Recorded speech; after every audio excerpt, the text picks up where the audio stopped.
something with the fire.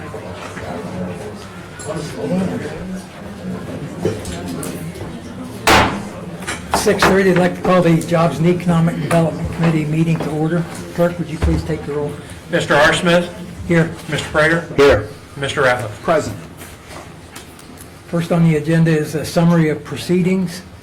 I believe that last time, Mr. Ratliff, didn't you have a problem with the So what we summary? decided as a committee last time is that the March 3rd, we were going to hold over.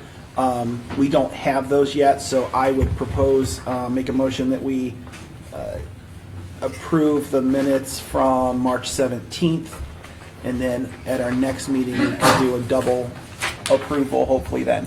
Okay. I second that. Okay. Clerk? Mr. R. Smith? Yes. Mr. Prater? Yes. Mr. Ratliff? Yes. We have no old business on the agenda. One item on new business, discussion of potential CBDG grant selection to be made by May 5th. And Ms. Warren Cummings, you have something for us. Thank you. And we do have some of the applicants here, so I'll let them speak too. But what I wanted to give the members here knowledge of what you have in front of you. This long sheet is kind of a summary of everything that has been submitted by the citizens so far. It kind of gives you a kind of a ballpark. Some things we have not yet calculated the total cost of, because it might be so many feet of linear foot of sidewalk or trail. But as we move along in the process, we can firm up some of those.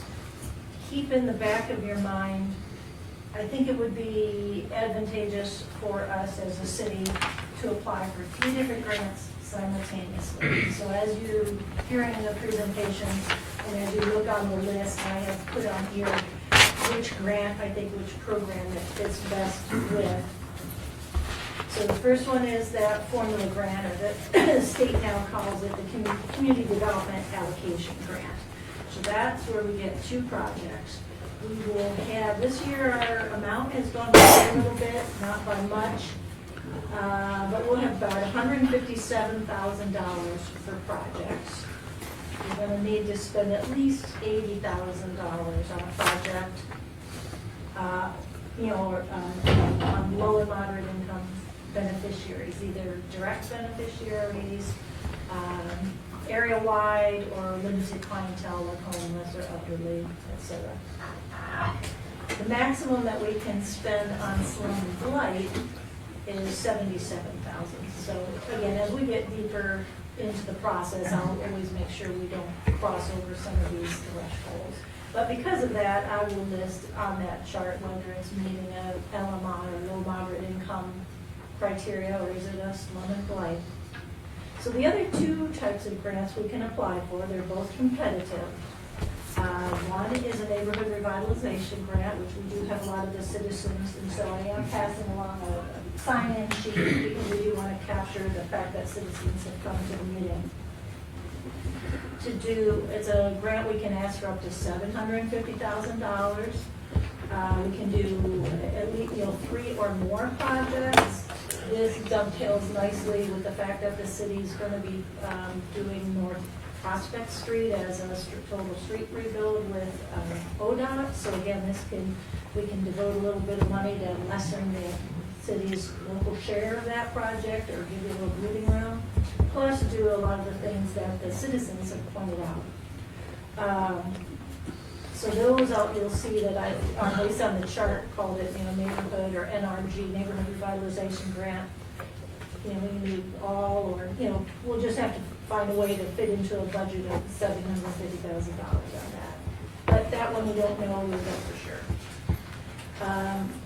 The other is we can apply for downtown grants under a flexible program. You can do up to 3 buildings, up to $250,000. So one of the property owners downtown, Christy and Austin Cart, they own the Euler building, so that's 6 stories. That has old-fashioned elevator where you can, a person operates it as you go up and down. So they would like assistance, and that's a code upgrade, so that would be eligible. Usually that downtown projects are for slum and blight. Slum and blight can be anything on the outside, the roof, or internal code violations. So that'd be perfect for that. A couple of projects could kind of swing either way. And those two, they could also be in the downtown one. One is Lead Ministries, their HVAC would be an eligible application to the competitive, but it's also eligible under that allocation. Same thing with the rec center as a public facility. You can do the roof with a downtown grant, or you can do it with the formula grant. One thing, they are also requesting some money for public service for operational expenses. That's something you can only do with the formula grant. That's not allowed to be put into a neighborhood revitalization. It's not allowed to be put into a downtown. So that's one that can only be in one but not others. So again, we've got a little bit of flexibility of lots of projects. Ultimately, when you select at the end, not today, but later as council goes through this process, you're going to pick two that you absolutely want to do. You know that if you don't win any of the competitive ones, you at least got these done. Those will be what you'll put in your formula grant. Or the icing on the cake, are the extra ones that you'll compete for, the bigger dollars. And for the citizens, I do have these lists. If you like, I can either pass them around, or you're welcome to pick up at any point. But I think I'll start with the applicants. We have someone from the YMCA and the rec center here. So they just have to be first on my list. You would like to give a short presentation of the proposed project? Can we both come up? Yeah, you can.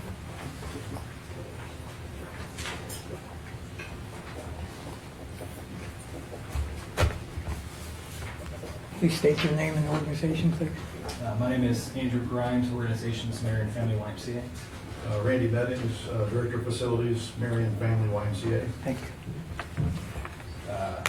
So I'll go first, and then I'll have Randy jump in. So I'm the Senior Program Director for the YMCA, here to advocate for operational funds to help with the rec center. So right now we're open Monday through Thursday, 1 till 8. We're hoping to expand the services so we can make bigger impacts with the teams, looking at weekend hours. So that requires more additional staff and more hours, wages to pay them. So we're just looking for more funding to be able to pay more staff members to add onto our roster so that we can be able to be looking at Saturday, Sunday hours, evening events, potential morning events, as well as everything we've funded into that building so far has been with grant revenue. We know we're going to take a loss with what we're doing, but we're looking to minimize as much impact as we can, so we're looking for additional funds just to help with our STEM programs, our art programs, to be able to afford more materials and equipment that can expand our services that we're offering for teams. So, looking at that, outside of for our member service staff and relationship manager for those additional staff, just those alone is $53,820. And then program equipment's usually around $2,000, $4,000. So we're asking for up to $50,000 to help cover help with wages and additional program supplies.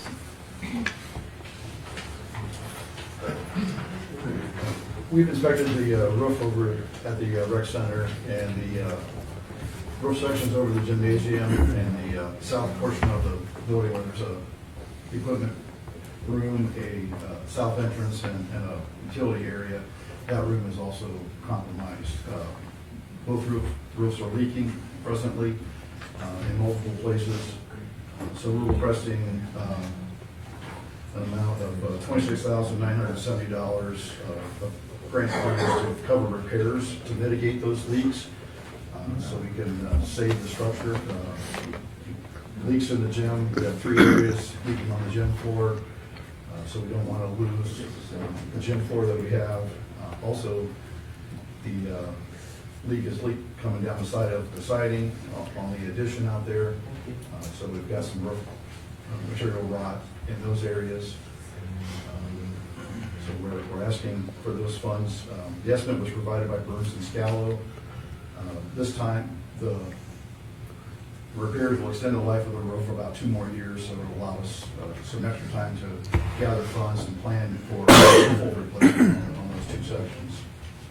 They are at or near their end of life, but they are repairable at this time, so we can mitigate those leaks. Thank you for your time. Thank you. Okay, a couple, if I can, a couple things and some thoughts here. One, I know that on city council, we have had discussion of CDBG money to help with that building since the partnership was formed. And I hope that the city is committed to making sure that that program is a success. I believe that the city is. A couple things is that, just so you know, with the CDBG, we can only do 2 projects.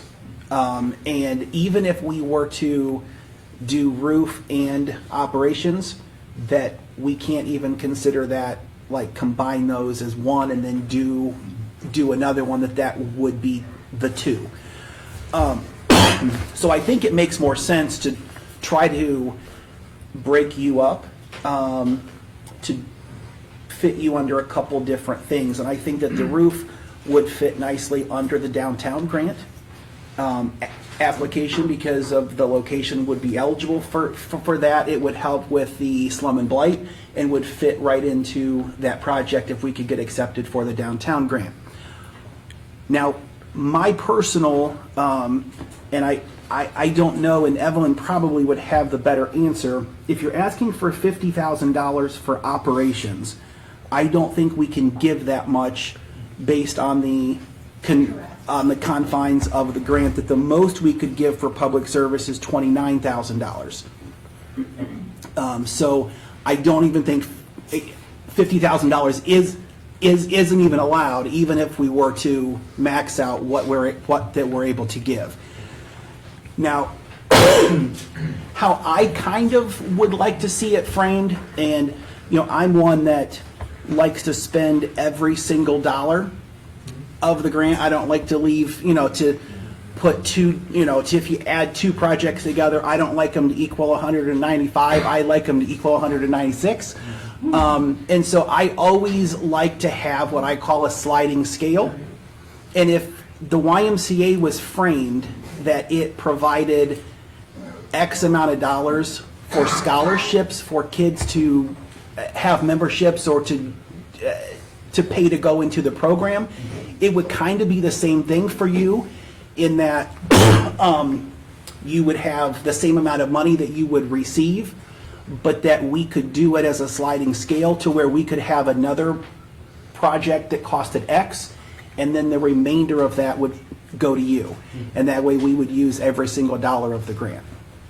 So those are my initial thoughts on Good that. suggestions. Very good. Very good. Thank you. Anyone else have any questions for these 2 gentlemen? Thank you. Thank you.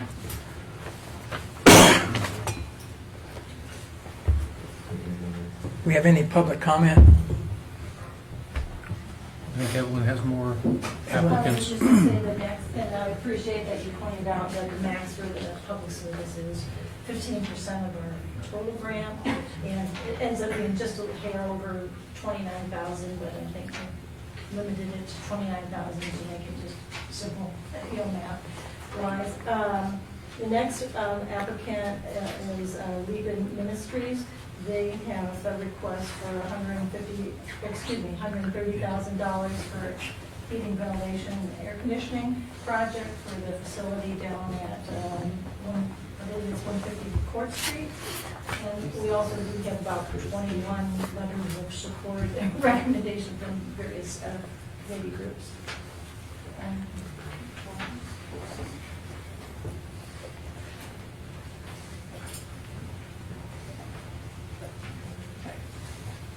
State your name and organization, please. My name is Nolan Hensel, and I'm the Executive Director at Lebanon Outreach Center. So, first, thank you for the opportunity to be here tonight.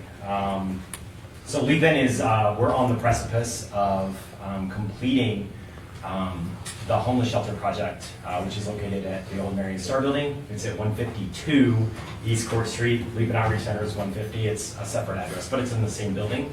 We're currently renovating the second floor of it, and we're at a standstill. Is really what it comes down to. We're at different stages within our project. Much of it has been completed. The electricity has all been updated and completed. Fire protection is all completed as well. We're just at a point where the next step in the next phase of our project is completing the HVAC system. But with that completion comes the ability to be able to finish, is really what it comes down to. You know, we've been serving the community for a very long time now, almost 20 years, and we've seen numbers grow in the people that we're serving.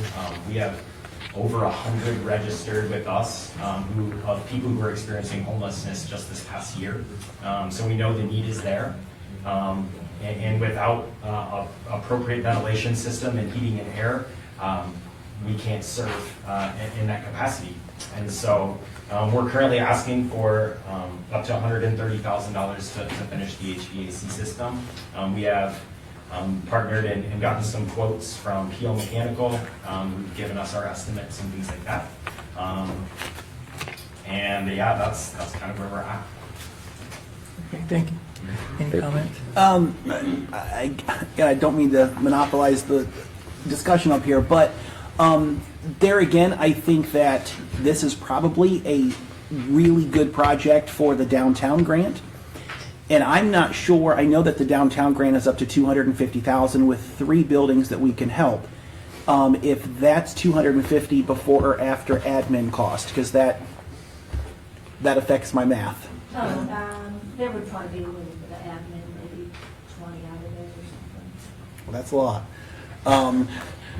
So with no admin, the way I have my math is that we're like $7,000 over budget. So what my, is there funding, so let's say, because we, and now we're 27,000 over budget with my, perfect world scenario up here. Is there funding there that if we said we could give 115,000, is there funding to finish the project if we can't do 100% of it? Yes. So we have reached out to Ron Kramer and the Baldock Foundation, and they've agreed to partner with us for the completion based on if we have the opportunity to receive funding. Right. Obviously, the difficult piece right now is there are discrepancies with like how much things are going to cost as far as like mechanical pieces and things like that, as unfortunate as things are right now. But yes, we have people who have agreed and committed to helping us finish the project because Okay. they believe in what we're doing. Okay, that's good, because, if we look at the different grants we have, and again, the downtown grant, we only have 3 applicants. Sure. And we can do 3 buildings, and the 3 applicants equal $257,000, and we can, we have a possibility of 250. I think that we really should try to, fit in, hint, hint, the downtown grant, with Leapin, I know Euler has not come up yet in the YMCA, because we could wipe out the entire downtown applications with that. Well, I know I took a tour of Leapin a few weeks ago, and I think they do a really good service for this community. And I was impressed by the tour. Yeah, I haven't for a long time, but helped when it was like in an infancy, and helped it when it moved beside of Union Bank, and that's been a long time ago. But yeah, it's thank you for what you do. Yeah, absolutely. We're just honored to be here. So, Anyone have any comments or questions? Thank you much. Thank you so much. Evelyn, you have anything else? Okay. I was going to just, for the purpose of letting the rest of the citizens know what the other projects are. In the neighborhood, the Lincoln Park neighborhood, that's roughly this area here by City Hall, straight up to Lincoln Park, the area between Prospect and Leader Street, the rectangle. We had some meetings, had some surveys out, and getting phone calls from people. The main projects, and again, I need to try to get some prices from engineering on, but we do have the linear feet of roughly of the areas in question. So rebuild of North Prospect Street, which is something they have, I believe, with their OPWC and ODOT project. So if we could maybe devote some of it and then count that as leverage. A Lincoln Park Trail, this would be on the north side of Fairground Street, not so much in the park, but now taking it from the park to Leader Street, where Job and Family Services are, Goodwill, all the other public amenities. It may be easier, we'll see, even if that stayed like an asphalt trail or multi-use trail, because we might need to weave around, and that seemed to work kind of nicely in Lincoln Park to dodge trees and obstructions. Might be a possibility. There is a section on the north side that has some sidewalk. We skip that, or again, that can be decided, but the goal is try to get to Leader Street where Jobs and Family Services are. The other one, another big sidewalk project would be on Leader Street, going mainly kind of from Silk Street, which is at the southern part of the Tecumseh site, or the empty concrete pad, straight up, again, north toward Fairground, toward Jobs and Family Services. That stretch is mostly parking lots and things, so it's kind of in and out of without sidewalks.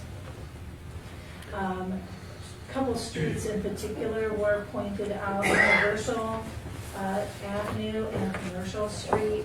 They have, they frankly need sidewalks on both sides of the street. They have them, they're all heaving, they're busted. That would get that kind of central section from maybe Silver Street up, with, the exception of what the Tecumseh is in the middle.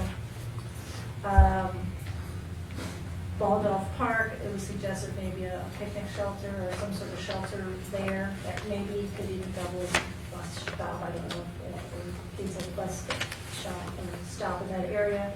But the Boys and Girls Club said they definitely could use a bus shelter there for that neighborhood.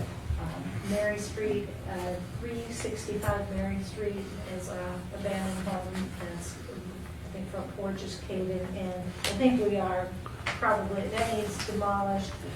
I think we could probably work with the city and the land bank to get that accomplished. But again, it's one of the many items in that neighborhood that needs to be addressed. And part of this process is just to bring it to everybody's attention. So by hook or crook, some way, somehow we can get things addressed. Other citizens identified areas not in this Lincoln Park neighborhood, but that would be Windsor, typo there, Windsor Street, Cherry, Kenmore, Kensington, which I believe probably is for the need for sidewalks in Kensington, and yes, Columbia. I'll open it up to citizens from the neighborhood. You have any comments from the audience, City?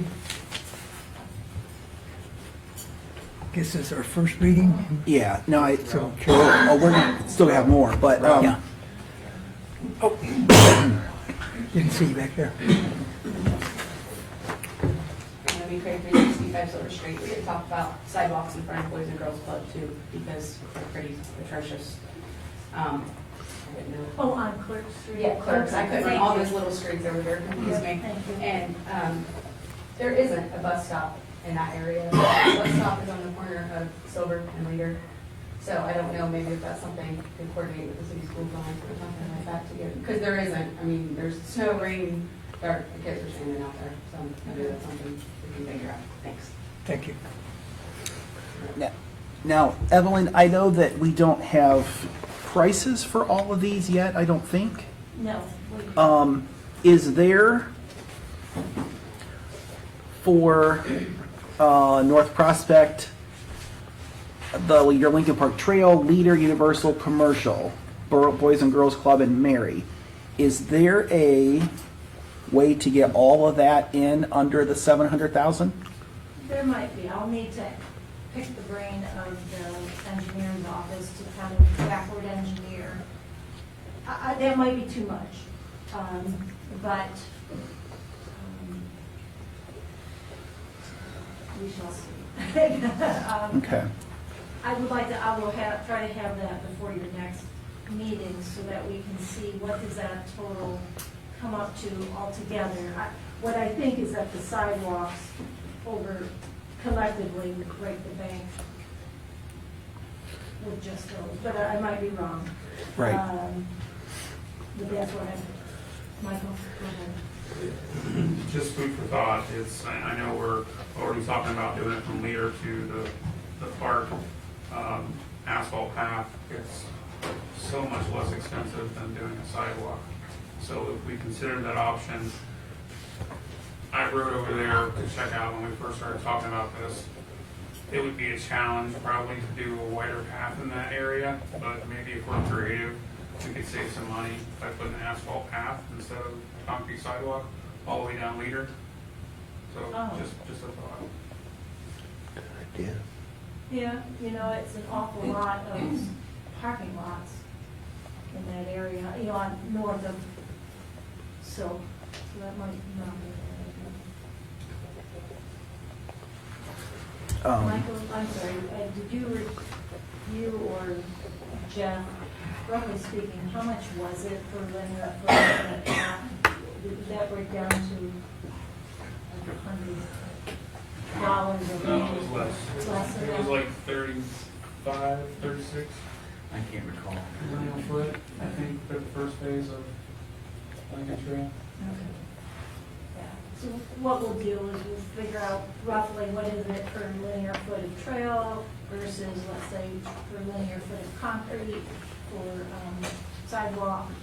And then when we can kind of back into some budgets to say how many linear feet can we do and look and see, does this mean on the one side of the street, for example, Lincoln Park, we were thinking only on the north side of the street. The south side does have sidewalks, it's rather low, so it's gonna get covered in water. I think we need to do something where we can get it out of, build it up, and that might be easier with a trail type of thing. That might, again, the idea for Leader Street.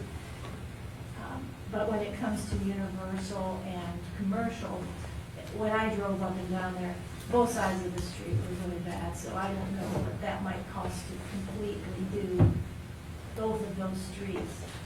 Or did we just pick the worst parts, but, or just one of them, again, the math will kind of tell that a little bit. Right, and what we've done even in the past, like when we were looking at, it's been a number of years ago, Toledo, I believe, we did one side to give an avenue for people to walk. But it's just, I know we've slowly looked at this, but there's, if we have an opportunity to get like a neighborhood revitalization grant, well, there's so many buildings over there that people walk to, Yes. that you don't have cars.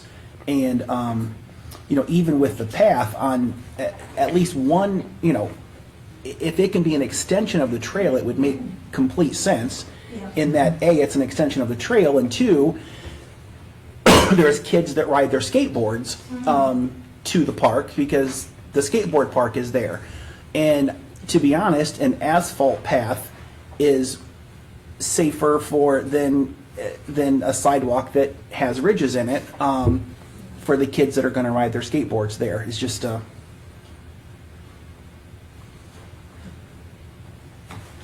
For instance, one morning heading to work down West Fairground to Transportation Department, there was a kid actually, it was kind of light out, but it wasn't. He was in the middle of the street with his skateboard. Yes.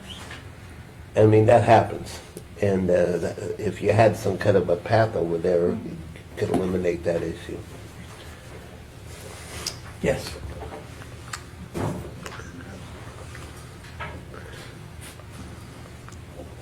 Craig 365 Silver Street. I'm just gonna argue for the path or whatever on Leader Street, simply because Job and Family Services is down there, Child Support is down there, Goodwill is down there now, and Goodwill has been there. They do a lot of job programs, so people are going there to do work or get work or enroll in work programs.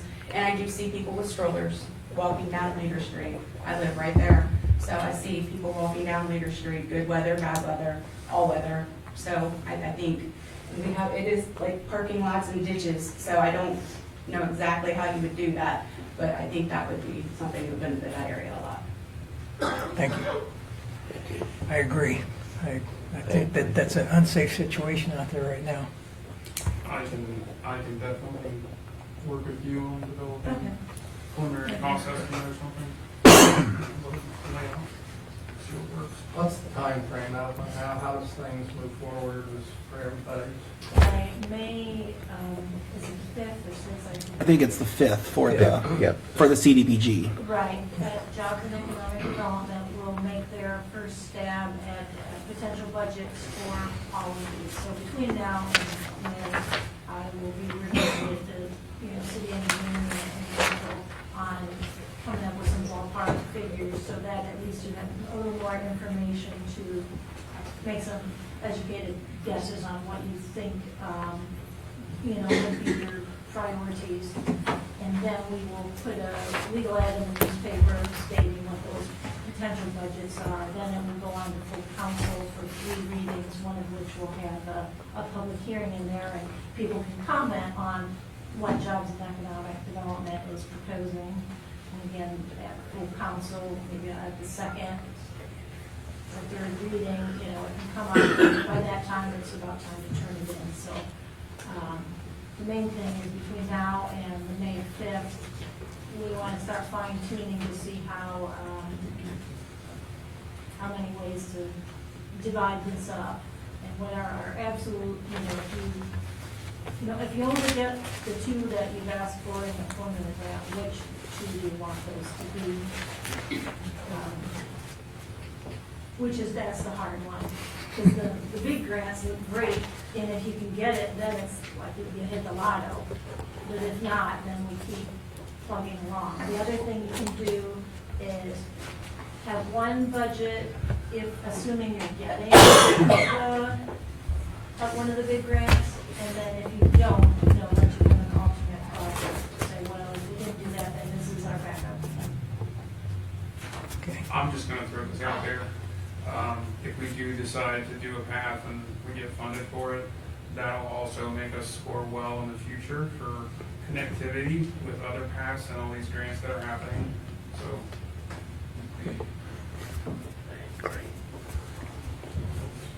Any other comments? We'll hold this for the next meeting then.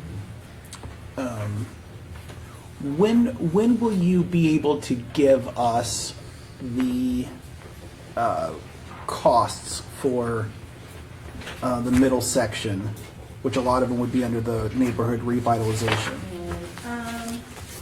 Give me till maybe the end of next week or so. Okay. I'll try to get it to you before you have your meeting. First, I can put it in your packets. So you have a little time, because I'll need it just to know Okay. myself. And then the Windsor, Cherry, Kenmore, Kensington, and West Columbia projects, do any of those fall in the LMI percentage? Because we have to have I it. have to check on those locations. Those, some citizens were giving me addresses, like, buy this house or that house, so I need to place that. Keep in mind, the city as a whole is 55% LMI, but I think in some of these locations, I'll need to be closer to what its census tract is, so I need to identify which census tract. I'm gonna guess But Windsor is probably in a low income, Windsor and Cherry, Kenmore possibly, Kensington might not be. I'll have to check which census tract it's in and what it comes out as in terms of LMI. That's why I didn't place those, because I really wasn't certain yet on those. Okay, and I know that we can't hold you to this, but in applying for 3 grants, what's your thoughts on our likelihood? Yeah, I don't know. I really don't know, because there's a lot of competition. I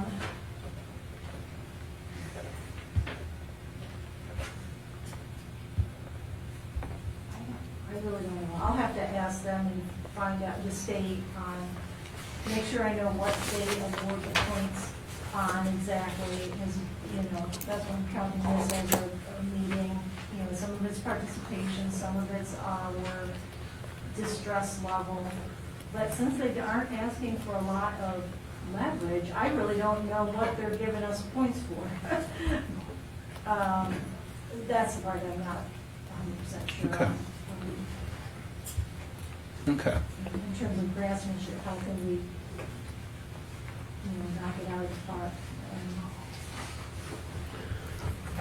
And just to, if we want to have any preliminary discussion, again, if we have a good chance, I think we could knock out the YMCA roof, the Euler elevator, and LEAP and HVAC with the downtown grants. Most of the projects, North Prospect, Lincoln, Leader, Universal, Commercial, Boys and Girls Club, and Mary, we could at least get the bulk of that with the neighborhood revitalization grant. And I think we should try to max out as close as we can to the rec center sponsorships for children, to max out as close to the 29,000 as we can, which would leave us, what, 130 or 126-ish to put towards something else, that we could look at what we don't get fit into the neighborhood revitalization grant, or if we don't get it, I think out of that entire list, that the Leader Street is probably the most important, and that would be the trail instead of the sidewalks. Yeah. Just to help lead discussion, I just think that's the biggest bang for our buck, to help as many projects as we can and as many people as we can.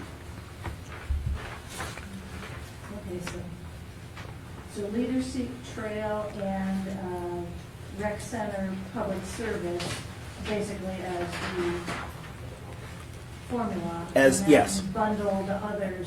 Bundle the other under downtown and neighborhood revitalization. Yeah, okay. Unless we could fit everything under neighborhood revitalization, and then we could pick a different project, but you don't feel good about that, so. Take what we get, right? Right. Yep. Anybody- You've got The a other guy thing back here. We could, I wonder, if we got maybe what we could do is, I was gonna say, have Leapin as a backup project. If we get the neighborhood rewrite, then maybe all of the trail could be covered in there, and then that would free up a spot for an extra project. One of the things they do say is if you get both, and your special grant, you get to get one more. So that might be a way to Okay. hold one to others in. They give you credit for Okay. leveraging, so that might be. And we've done that in the past, where we've leveraged one against another and we got extra, so. Right. Because when I was trying to squeeze in the other, put in the rec center into 2, they said, no, but, then they quoted another part of something I had never really noticed. And that, I'll reread what it says, but might get an extra if that one, so, again, we'll Correct. come up with a couple Yeah, options. and depending on how money was, if we framed it right, we could do like a rec center piece of equipment or something, which would defray cost in other areas, and then they could shift things too. The one thing I will say with regard to the rec center, now hearing the discussion, I think if that only helps them for 2 years, I don't know that the state will pay for that. Because you usually have to have a useful life of 8 years. So, but that might be a more expensive roof repair, like a whole roof repair, which probably is a couple $100,000. But that also would be eligible downtown grant. Correct. The downtown grant is open cycle, what they call open cycle. Maybe for 4 times a year, but my guess is they run out of money. You know, earlier parts of the year. Right. But there are more than one opportunity, so you might keep that in mind as you fail and keep Right. submitting the same ones over. It's just if the other funding doesn't come in, it's not going to be a 2-year fix. It's going to be a longer fix. Sure. Is how I took it. So we just No, I know may it seems desperate. need, we just may need some creative writing from the regional planning I department. know. Okay. Anything else? I have nothing else. Anybody in the audience? Yes, go ahead.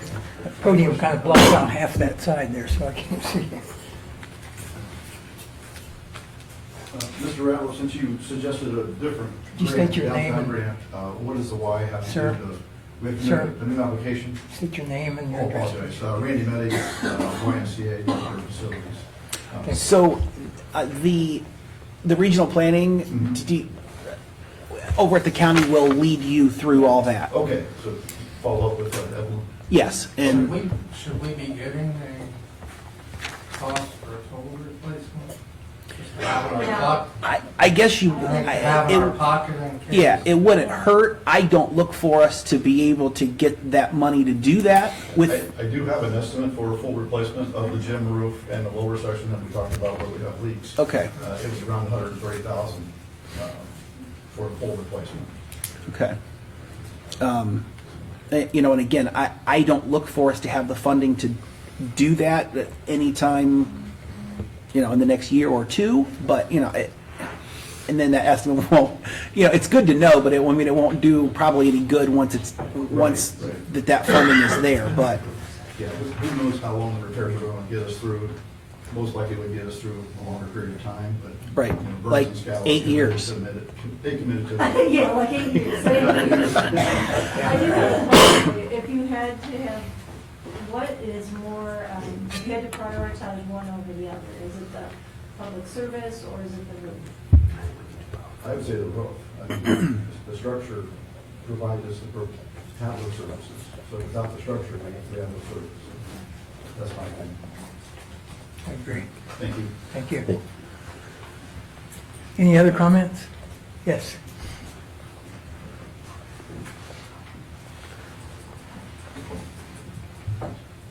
Nolan Hensel, Leaping Outreach Center. A couple things. The first thing is, I understand that and maybe some clarification. So the grants that we would be rolled into are more possible, is that correct? So like, this is a bigger if.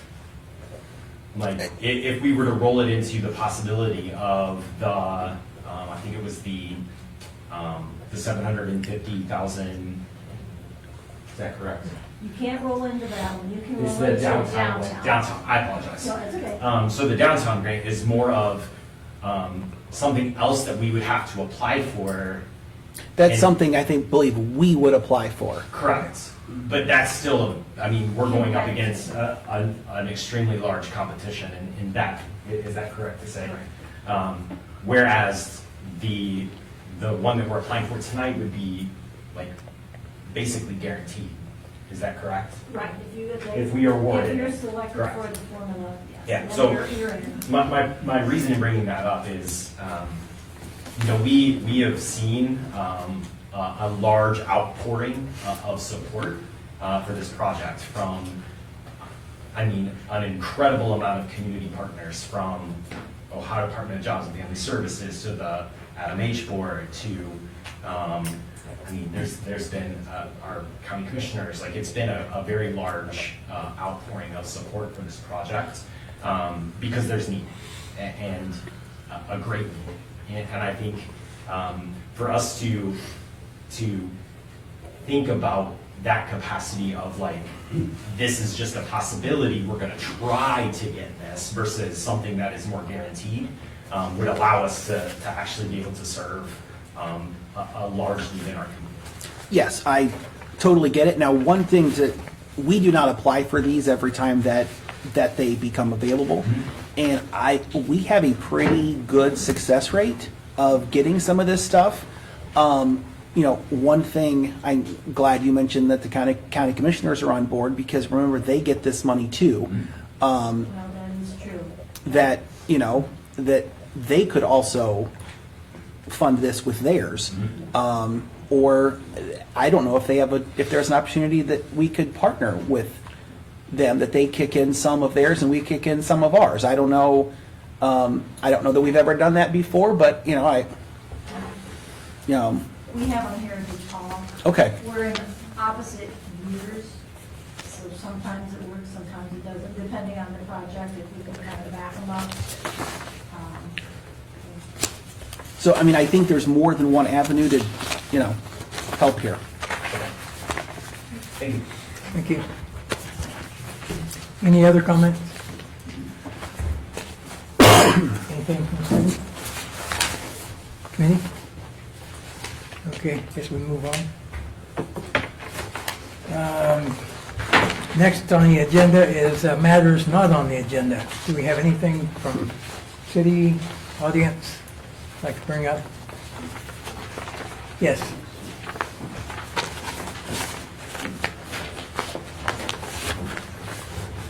Hey, it's Craig, 665 Silver Street. I, remember spread around, and it's true now. I'm wondering what's going on with Can Do, and that would be your guys' jobs and economic development, correct?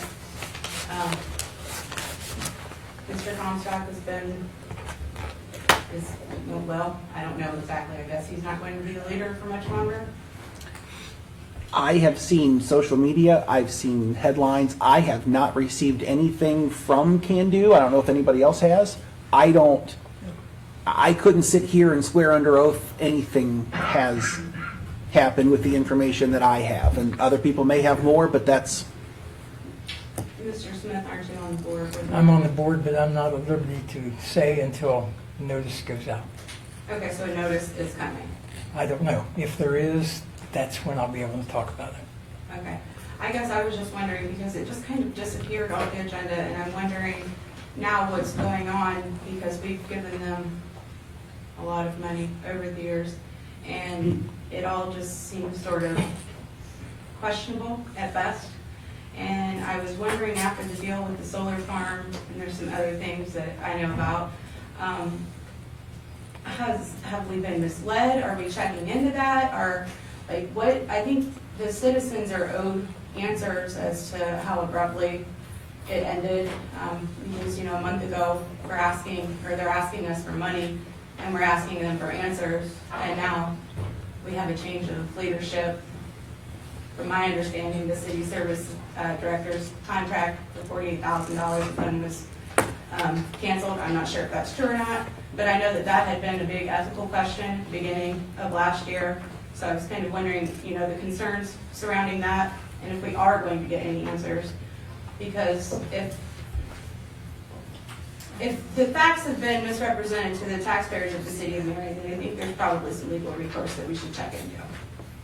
And I'm sure that will be investigated, and that'll be taken care of in that case. If you remember, Ms. Craig, 6 weeks ago in our meeting, we had the issue with Can Do, and it came up that there was a lease on the properties, and that is the reason that it hasn't come up.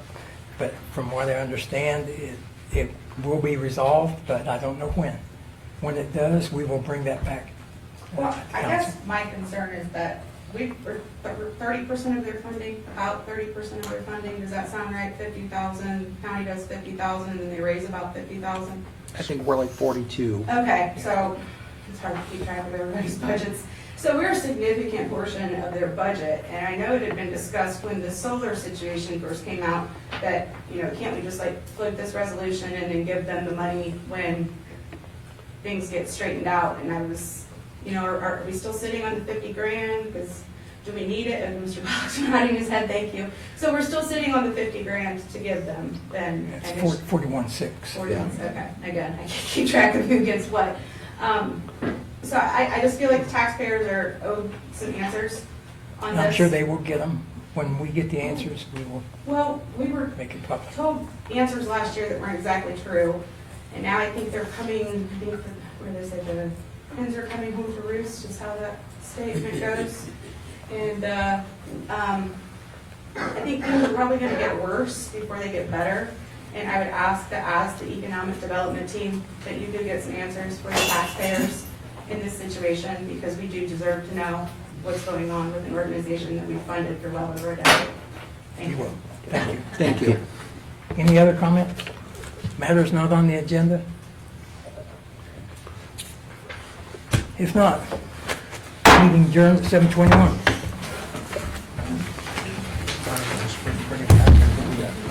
Correct. Yes, that's, That's, yes. of course. Mr. Rattler, you made a lot of good comments. Well, this is my 20th grant. Thank you. Trying to say we paid attention and listened.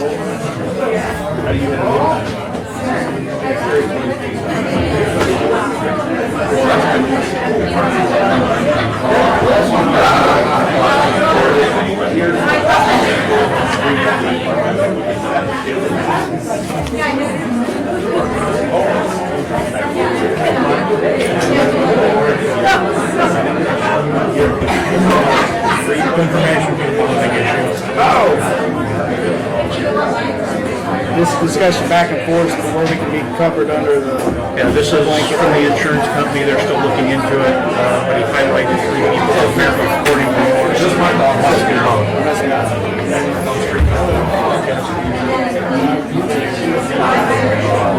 They were all out there.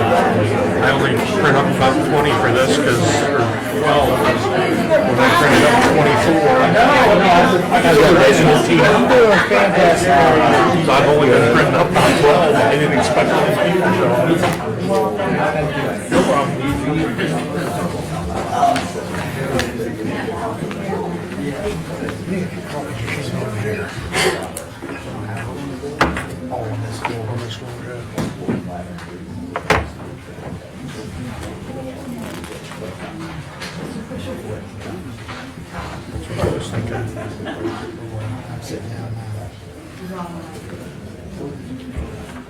You all set? Yes. Call Legislation, Codes, and Regulations Committee to order. 7:23. Clerk, would you please take roll? Mr. Neff. Here. Mr. T. Smith. Here. Mr. Schauber. Here. First item is our summary of proceedings from our 2-minute meeting on April 7th. I move we accept those as submitted. I will second. Clerk, would you please take roll? Mr. Neff. Yes. Mr. T. Smith. Yes. Mr. Schauber. Yes. Item number 1 of new business would be a charter discussion. This was brought to my attention by Councilor Rollins, and I will yield the floor to him at this time.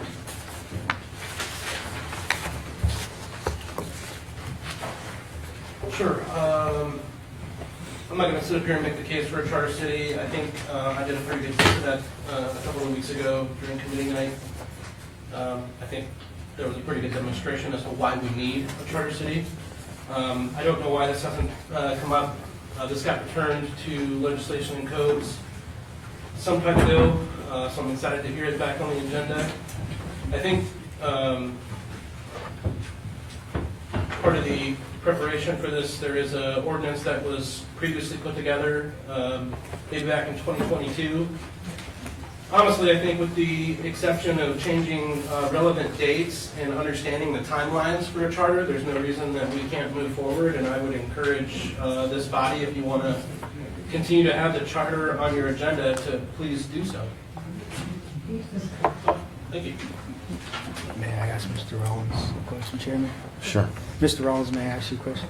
Sure. So the relevant timelines, so this has to go through the 3 readings of council, but the most important deadline or timeline would be getting it to the Board of Elections, because you have to have it within, this chair is something, wow. You have to get it there prior to, like 90 days or 60 days prior to the general election, is that? Correct. Yeah, there are a series of... So we have to work backwards to find that specific date. That's correct. Yep. Okay, so if we were to pass this out of committee tonight, we would be premature on those dates, or would we have to do some date certain for a 3rd reading? How would that play out? Because you're right. I'm no longer on the charter committee, so I don't have any of those, I don't know those timelines. I would like to know those timelines just like you. I don't have them off the cuff. And I think that the exact date may not be the 10th of August, but I believe all issues, levies and whatnot has to be to the Board of Elections in August. First, So I would believe that would be our target date, would be August. it's the Monday before the first Tuesday. I have the dates if you guys want. Yes, please. Oh, you do? Well, why you let me ramble? Well, okay, so the election this year will be November 4th, 2025. We have to send it to the Board of Elections between 60, not before 120 days and not less than 60 days. Gotcha. 120 days would be July 17th. 60 days is going to be on or about September 5th. Okay. So we're right about the time that if we send this out tonight or even the next committee meeting, we're within that July, right up against that July, the 120 days. If I may, I've been led to believe that it's best to put the voting on the charter on a presidential election year due to just lack of people being out voting when it's not a presidential year. So I think we've been, with all due respect, I think we've put this off long enough. I don't care if it's a presidential year or not presidential year. I think there's enough support brewing that we should move forward. okay. I would pledge to this committee that we do move forward and we do move this forward. I will work with the Chamber of Commerce to host any type of town hall events, whatever we need to do to get the word out to the public. So, thank you. I just think the most important thing, Mr. Rollins and everybody here tonight, is that we're going to have support from this. Chillicothe did this 2 years ago. They brought the charter question to the voters. There were 2 outspoken members of City Council who rallied against it, and it was defeated overwhelmingly. So I think what we need to do is have a huge component of public outreach to let the voters know what we're trying to do, what we're trying to accomplish. Without that, this is destined for failure. I have not spoke to the administration about this. I think it's going to be important to have the administration and the council all feeling the same way about this. That wasn't the case 2 years ago. That wasn't the case at all. When we did bring that to the vote, Mr. Rollins, you voted no to send it. And I understand why. I think it's a big issue, but I think you and I agree that the real push and the real public push of this is after council takes this action. Then we have to convince the voters that, hey, this is why we want a charter.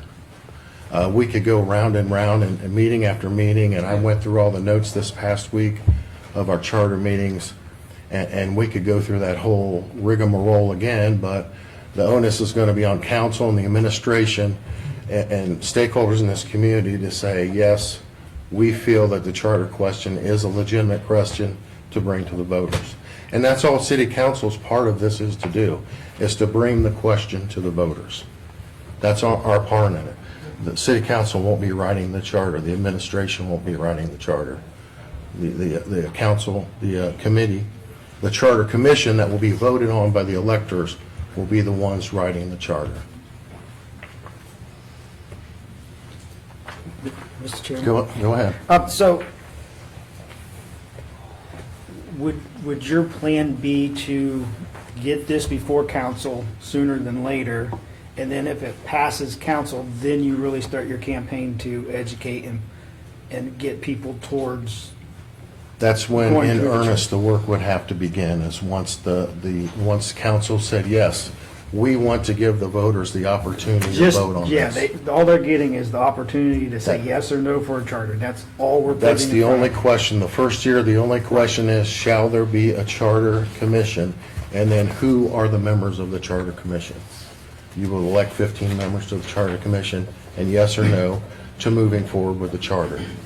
Then all council's role then is, now we have to pay for it. So we're going to have to pay legal counsel, and then once the charter gets written by the charter commission, we'll have to mail it out to every elector.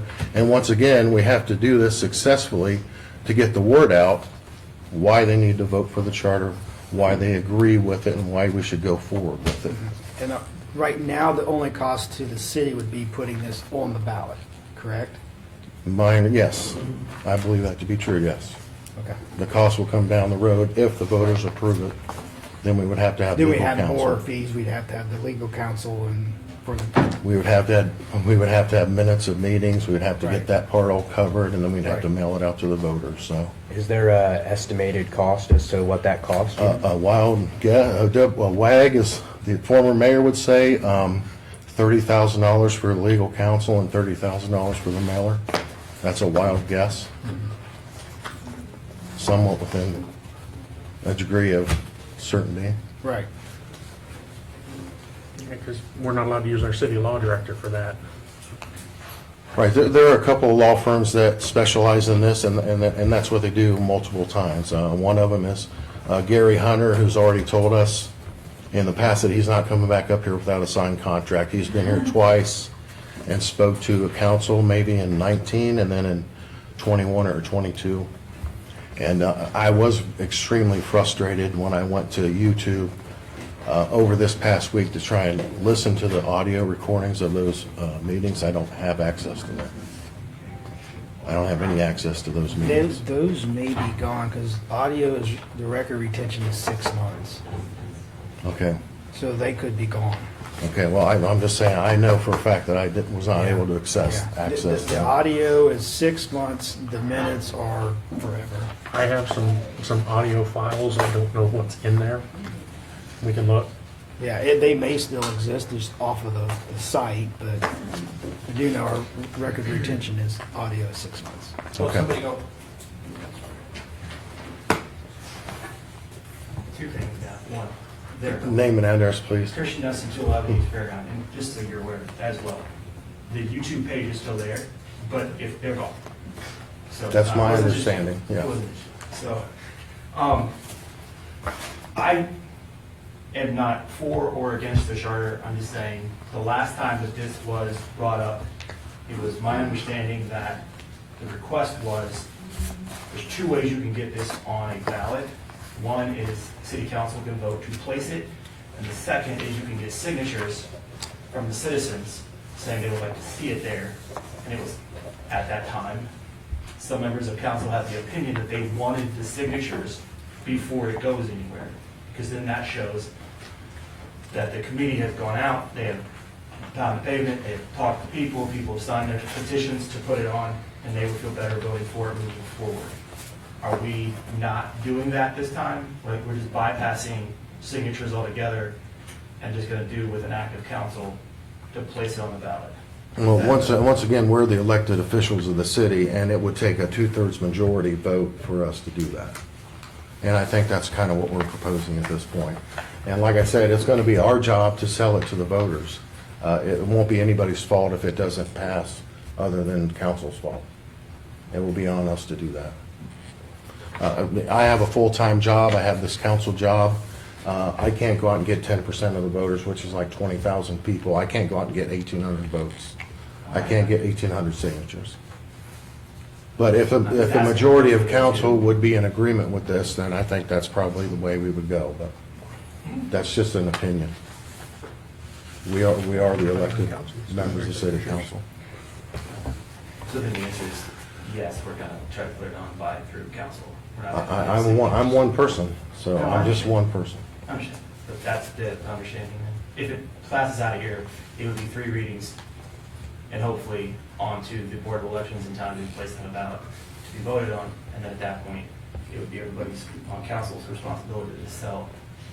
Well, we would have to, once we got this legislation out of council and passed and to the Board of Elections, then we're going to have to scramble in that 60 to 120 day period to get the word out to the voters. I mean, if they vote no for the charter, then they've had their say. Right.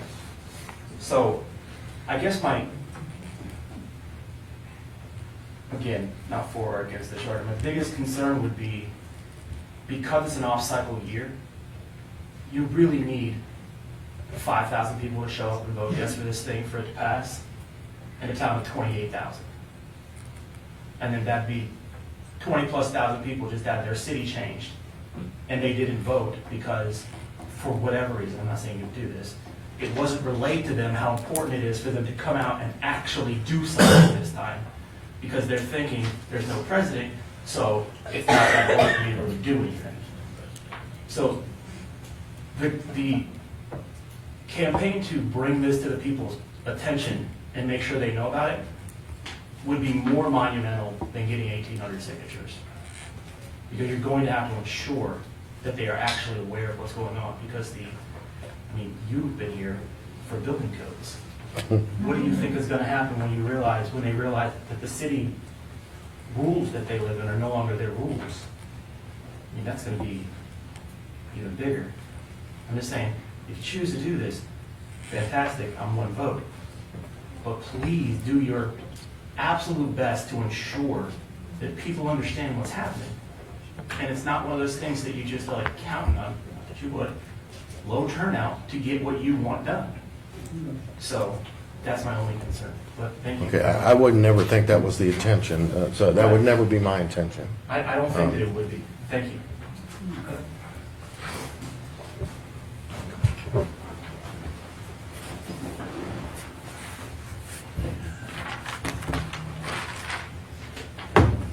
Ralph Smith, Council at Large.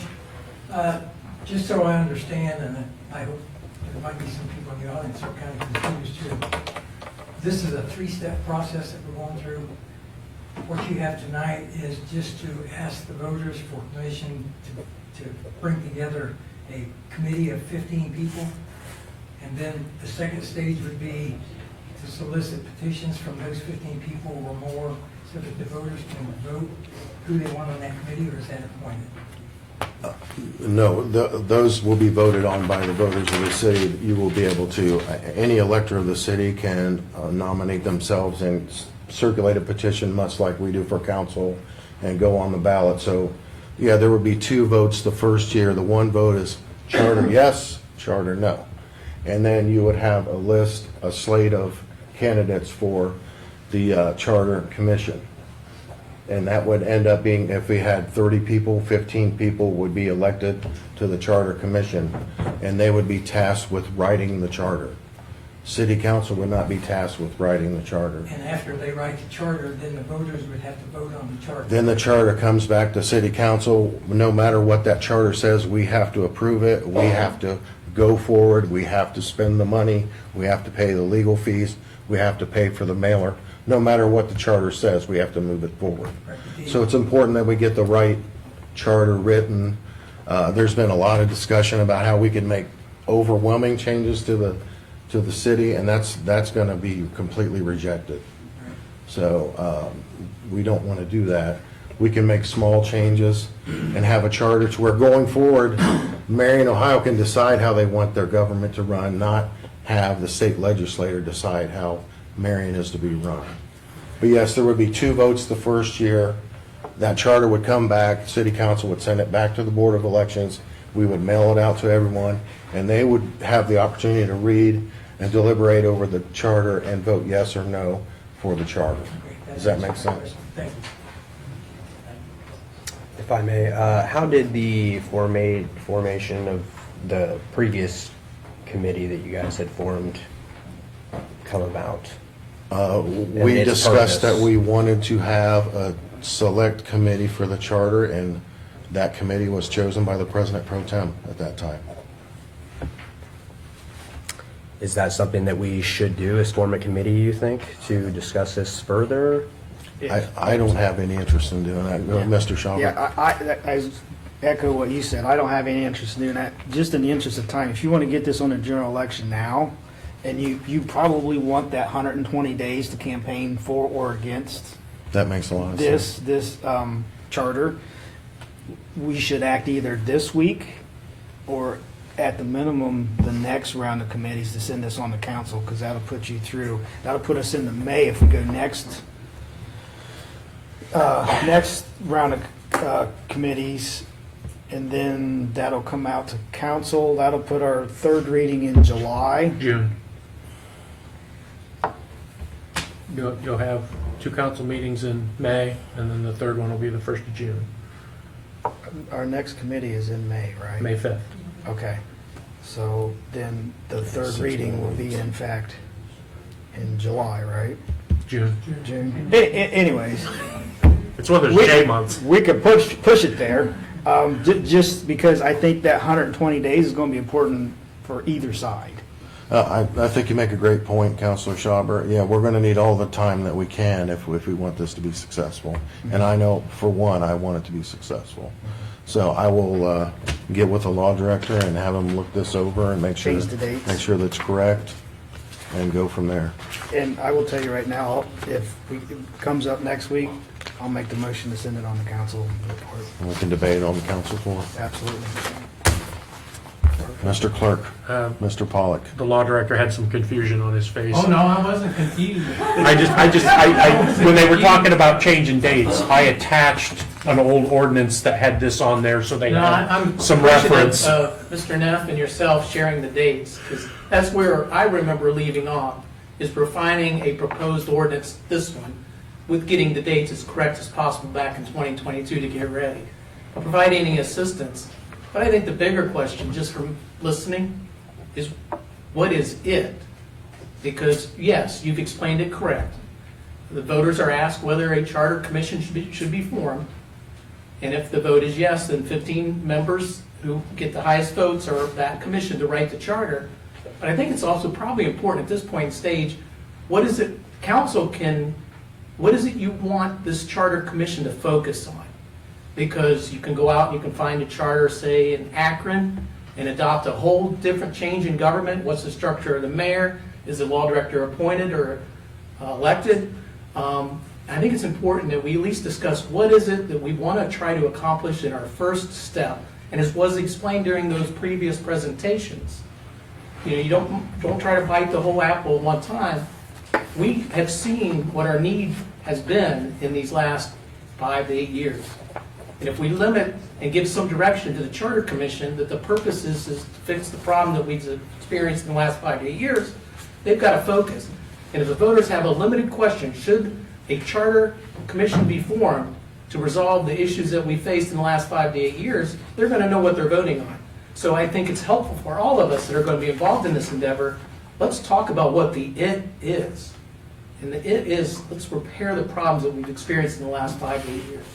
And it's not an all or nothing, right? So you can have 2 or 3 changes for a charter and then keep everything else Ohio revised. Yeah, I don't do a good job of explaining that. Right? Thank you, Mayor. That's right.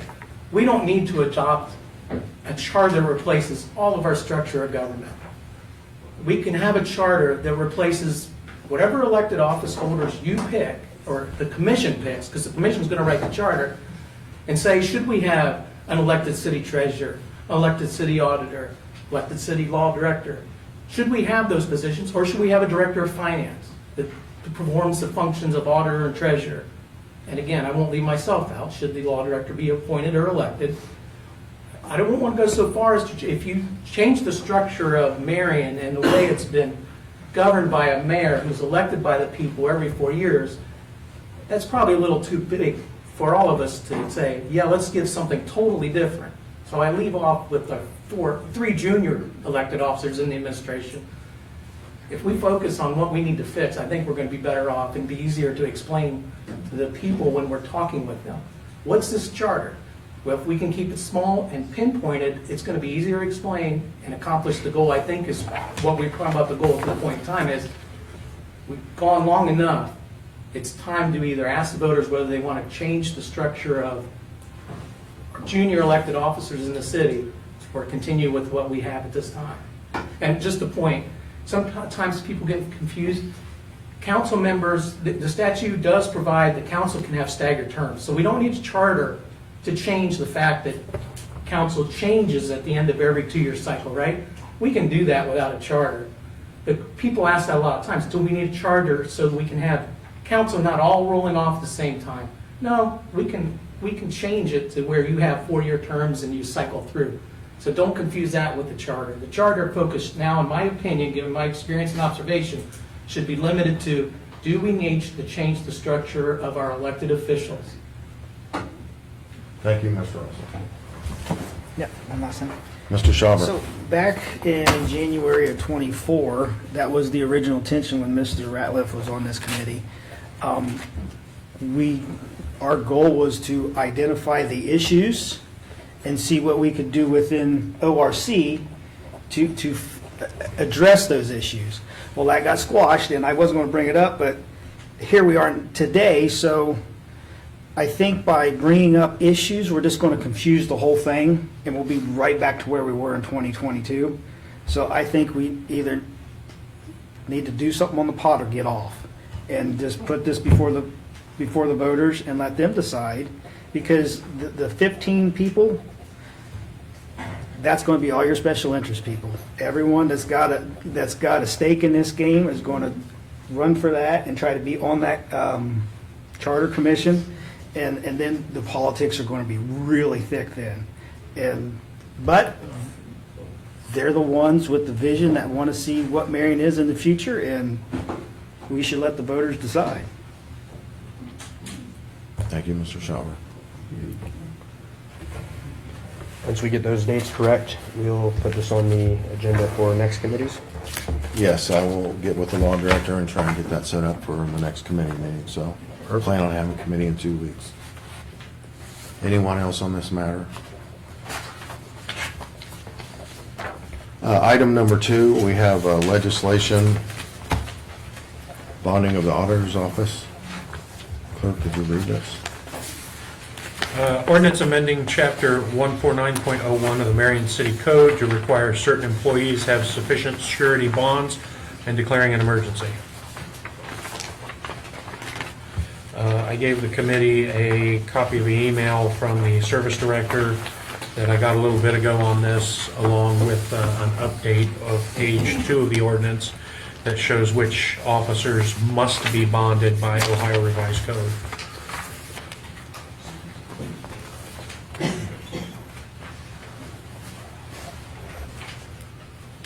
Mr. Chairman? Mr. Schauber, yes. The first thing that pops out, it's probably a typo. There's 32 days in December. Oh. And then on down for Carla Hook in utility billing, hers expires 10/25/22. 202. 202.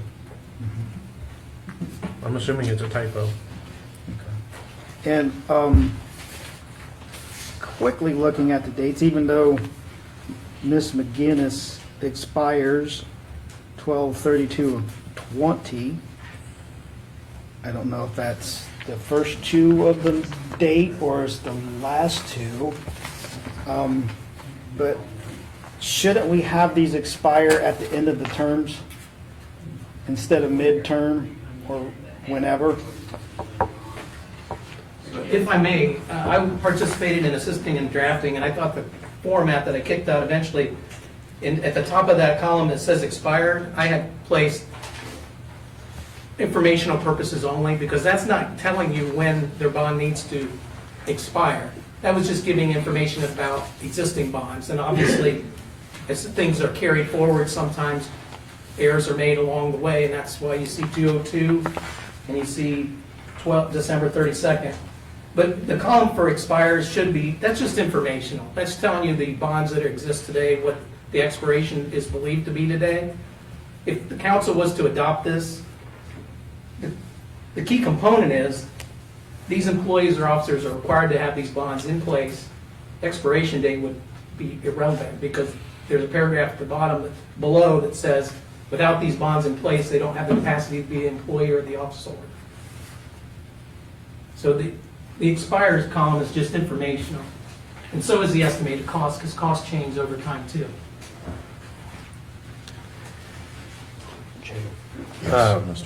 I just had a question about, are any of these people that we're paying for these bonds, are they covered under the insurance that we have, the limited liability insurance? Well, it was brought up, so. That letter that came from Assured Partners, the email that I printed out for you, I got that today. I had requested some information a couple weeks ago, and I've been hounding them ever since, but she sent this, and then I actually called her to get further clarification.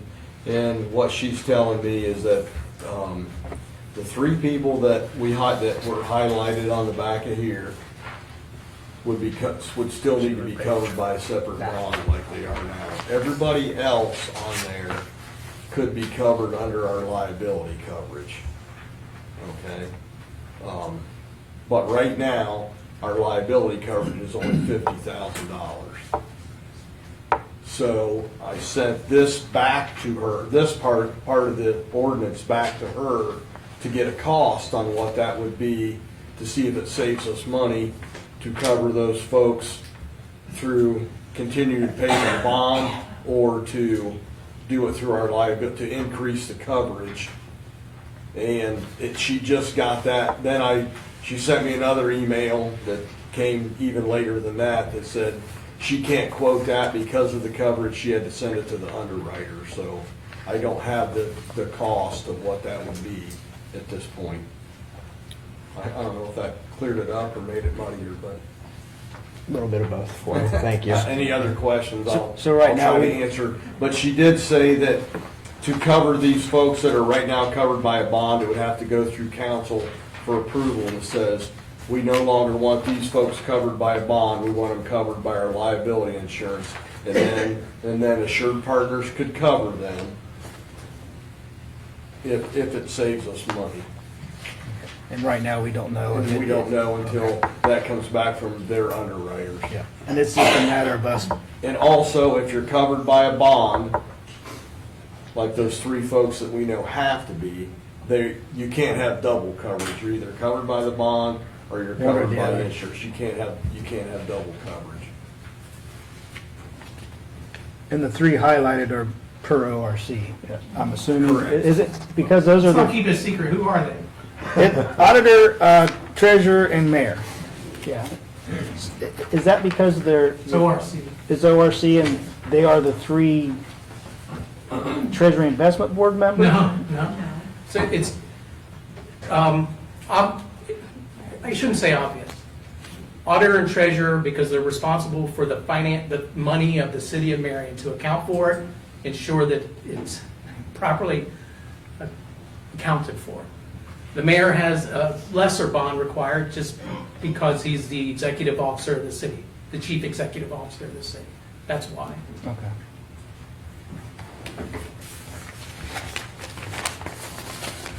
So it needs to stay on there, but it's not going to be, if it's adopted, it wouldn't be the language as it's written because we don't have all the information yet. Okay. So the bonds for the top four people here are just under 2,000. Is that how I am supposed to understand this? And then for the rest of these people is just under 3,000, and then for the $50,000 in coverage is 4,883.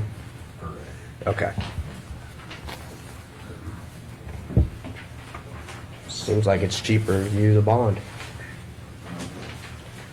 We don't know what what the insurance rate would be. This is based on the bond company, so we're just trying to do our due diligence to see if it's. I think, Mr. Smith, I think that 4,883 was over.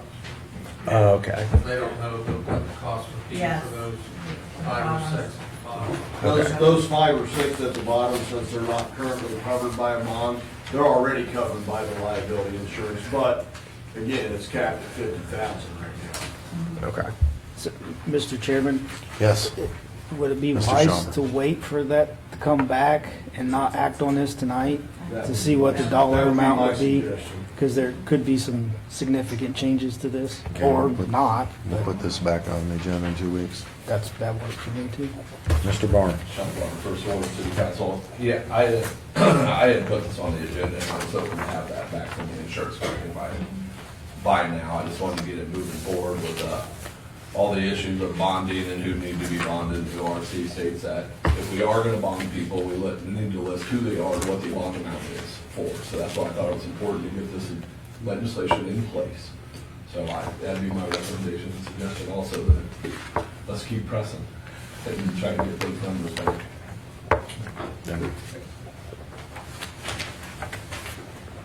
So I think we're going to leave this in committee. Do we have any matters not on the agenda?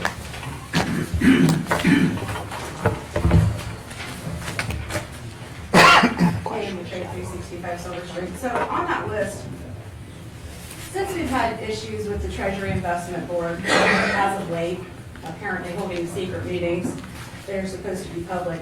I'm trying to figure out why everybody that's on the Treasury Investment Board isn't bonded. Because I didn't see that the finance chair for council on that list. I might have missed it. The list that I have, the finance chair is on this The list. finance chair is on that list.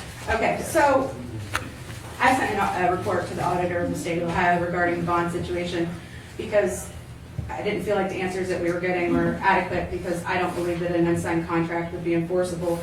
And what they told me was that they were sending a request to Mr. Russell for his written opinion as to the validity of the finance chairperson's bond since it was unsigned, and that they were going to refer the matter to the auditor central region along with his written opinion once it was received to review that. And since we have Ms. Lang sitting in Treasury Investment Board meetings where bills are being decided to be paid late, and there's no chance that we didn't assume late fees on credit-bearing, interest, credit cards, whatever. I know Columbia Gas charges late fees because I've forgotten to pay my gas bill before. So, when we are going to get audit findings, it's going to happen eventually. I don't know who's going to be on council at that point in time, but I'd imagine we're going to go after bonds at that point in time. So we're allowing someone who is unbounded to sit and make decisions about large sums of money, and we're going to let that sit in committee until we figure out the price, which I understand why. But I don't think that someone who is unbonded should be making decisions about how we spend 5 and 6 figures of money.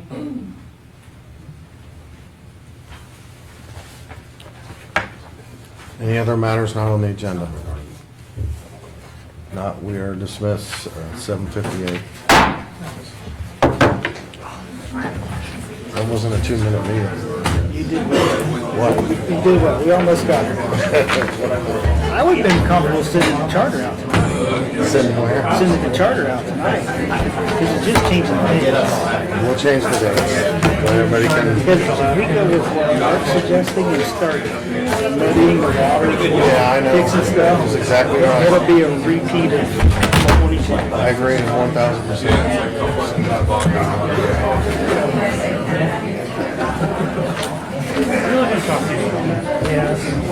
Thank you, Mike.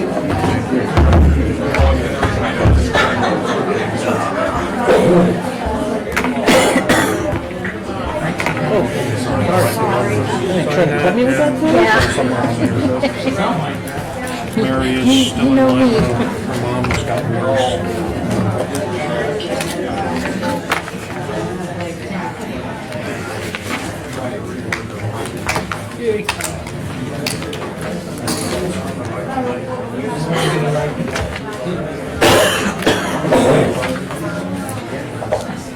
Get any of this stuff stapled together.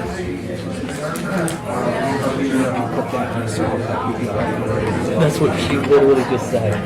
She literally just said, "Do you want to take my circle up so you see like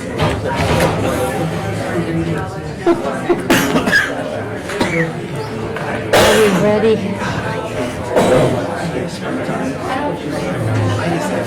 I can't see the clock.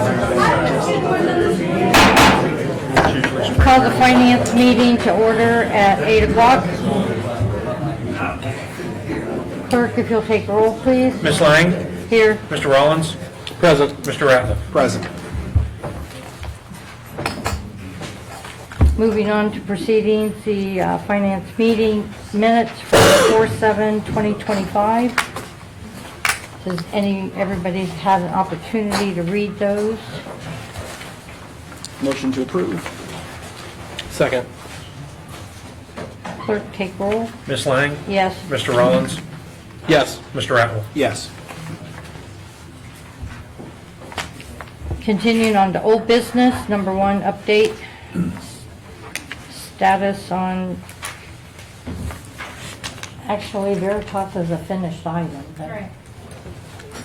And the Auditor State project is, I don't want to say is finished, but we've kind of slowly handed that off to New World. The last conversation I had with New World was last week. We were trying to figure out if there was another way around the liability clearing issue. We made a little bit of headway, but unfortunately, we ended up having to cut our meeting short because Doug needed to be at another meeting, so we didn't complete it. But he did request a copy of our database that he should be receiving in the next week or so. And that's for the liability adjustment. Correct. Okay. And does that fall under the Veritas part of it, or are we, I'm kind of lumping that in with the Auditor of State project because they're the ones that kind of pointed out the whole liability clearing issue anyways. So originally the liabilities were being written off against cash. That is not the appropriate way to do it. They need to be written off as expenses. But the problem is, in order to write them off as expenses, we need to know which expense it goes back to. We don't have a report that we can do that with, which is why New World got involved. okay.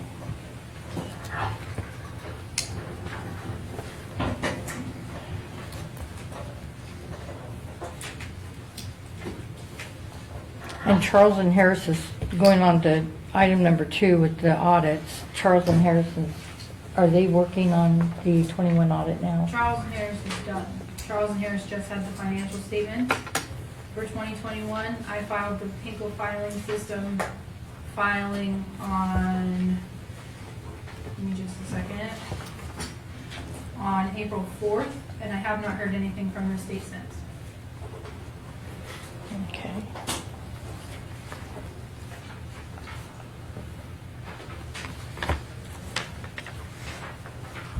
Is there any questions? So at this point, could we drop item number 1 off the agenda, the Veritas portion of it? You're the chairwoman. Yeah, sure. Your meeting. I'm good with it. We need to drop that off the agenda. Veritas is done, they've been paid, and now we're dealing with strictly the audit expense cash adjustment. Moving on to item number 3, penalties and appeals. Have we heard any? I have not heard anything yet. I did receive 2 items of correspondence from the IRS today. One item is for the March 22 inquiries, which those abatements are actually with 40s. They were telling us that we needed to give them an additional 60 days to complete a response. The second was a notice for the December of 22 inquiries. Those are not with 40s, but they are saying they still need an additional 60 days to complete a response. And this will be the second or third one of those we've gotten for these, correct? I believe so, and I'll double check. I'll update my spreadsheet and send a new copy to the clerk. I think it's about the 3rd one. And I did want to let you know, I updated and completed a spreadsheet similar to what you were looking for, at least what I think you were looking for. I sent that to the clerk. My goal now is to combine that spreadsheet with all of the issues and responses that I've had prior to that, so that we can kind of see them in correlation with the quarters that we've gotten before. That's the 8 by 14. Sorry, that's the 8 half by 14 sheet you guys have. This one.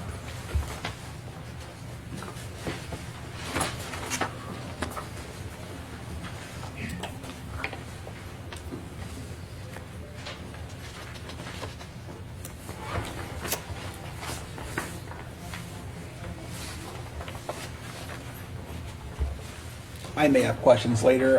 No, that's fine. You know, obviously I just received it, so I'm not gonna.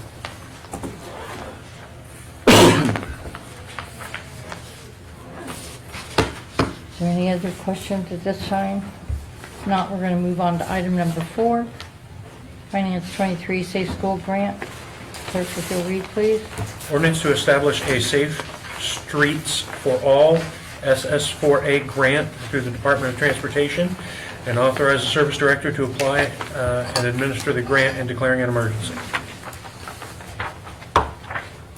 Ms. Brown, if you will.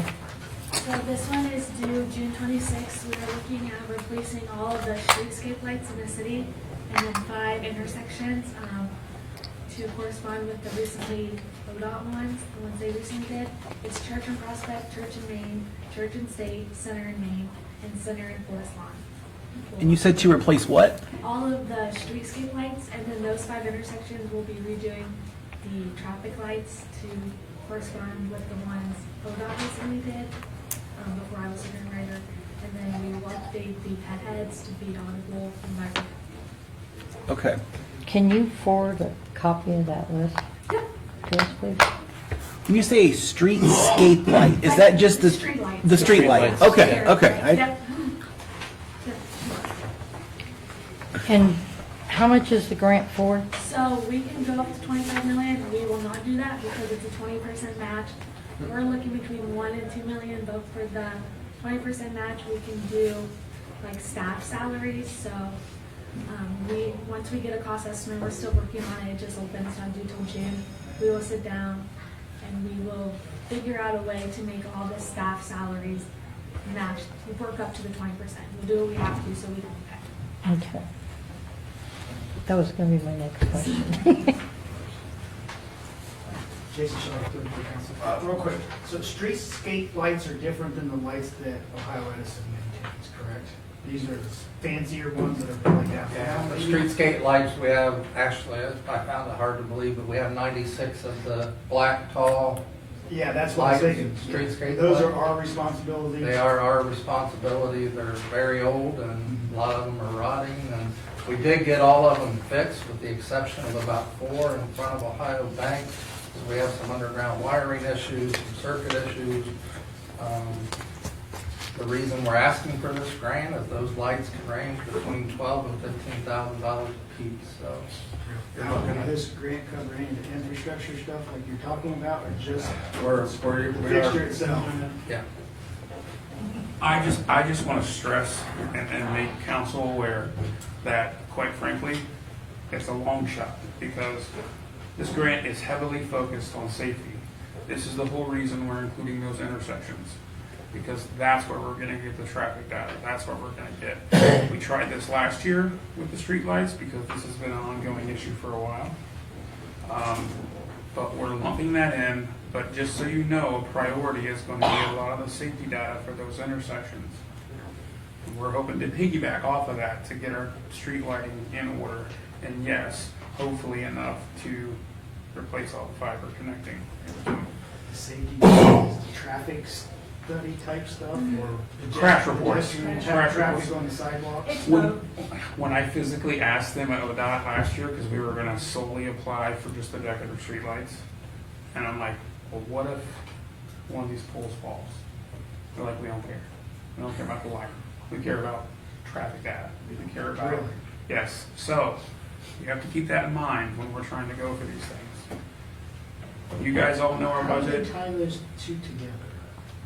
The What do you mean? traffic data and a falling street light.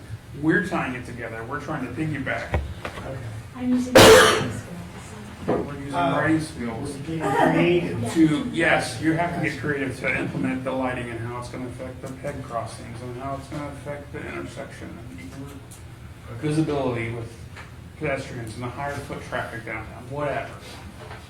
But I'm just letting you guys know we score highly on safety issues, so that's why the signals and presence are there. Well, personally, I think they go together. Light makes it safer. You know, I mean, it's,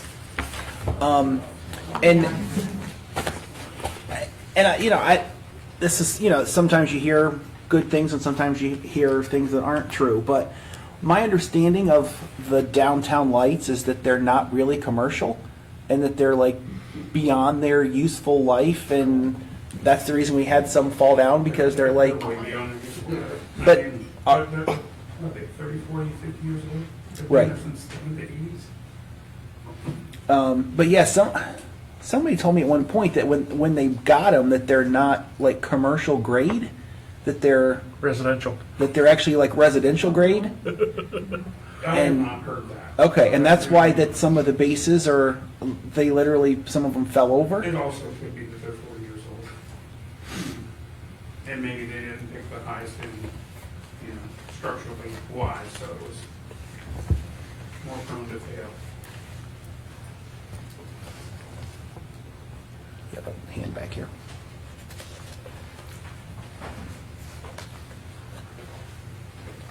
So I'm trying to read, oh, I'm sorry. Jared Dyer, 485 North Grand in Marion, Ohio.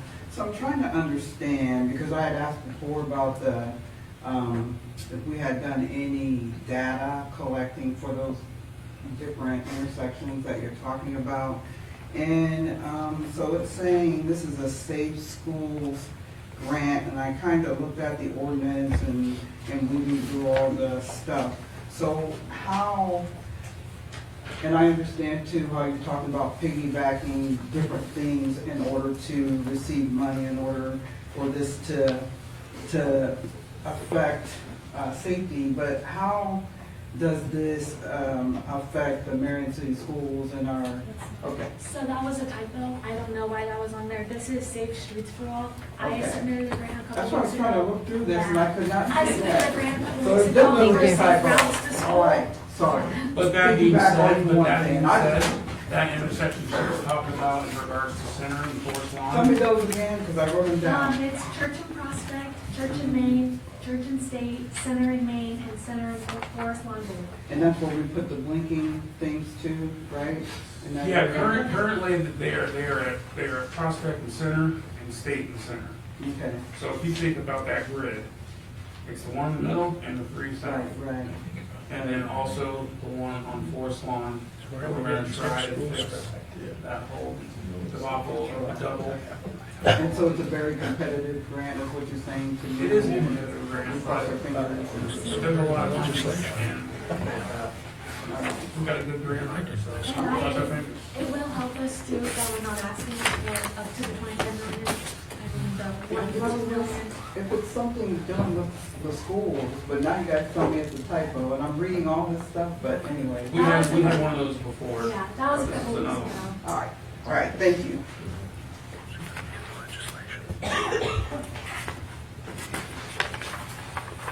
Mike Lemp, City Council at Large. I just almost had to laugh because Ms. Brown sent out an email saying, what do you guys want? I'm trying to find grants, I'm trying to do a great job, which he is doing. And I messaged her back in about 10 minutes and said, we need the downtown street lamps to be replaced. And I am an electrical safety inspector, certified by the state of Ohio. Those are commercial lights. They're just really past their useful life. I went to the administration maybe 4 years ago and said, I can't stand to look at them. They've got this corncob lamps in them, which was a good solution to tide us over, but they need to be replaced. If we get the right lights with the down lighting and the LED, it's going to brighten up the downtown. It's going to improve safety. So I hope that this works out. I'm even more excited about the Forest Lawn and Center Street Exchange. It's a real problem like that. So thank you for this. She didn't get on my list as fast, just. 10 minutes. Any other questions? Recommendation of committee? My name is Grade 365 Silver Street. I'm sorry, did you say this was a 10 or a 20% match? 20. Do we have? It's not cash.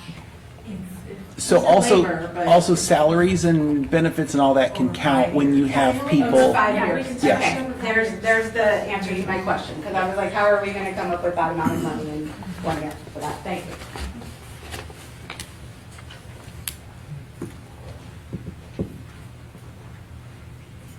Motion. Motion to send on to council with a recommendation to approve. Second, please. Clerk take roll. Ms. Lang? Yes. Mr. Rollins? Yes. Mr. Ratliff? Yes. Moving on to item number 5, finance victim assistance. Clerk, if you'll read, please. Ordinance making an appropriation mandated by Ohio Revised Code 5705.44, previously approved by Ordinance 2024-135 in the below listed line item for the year ending December 31st, 2025. And this is coming from Ms. Cortland. So when we approved the budget, this item was separated out in the budget and was approved in November, December timeframe. Since then, the grant funds that we were waiting on for the Victim Assistance Fund did come in.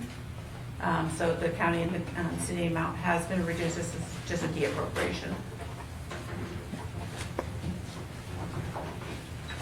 I mean, this is what this committee tried to tell council months ago, and it got changed on council floor. Well, it's kind of good that this kind of came through because we separated it.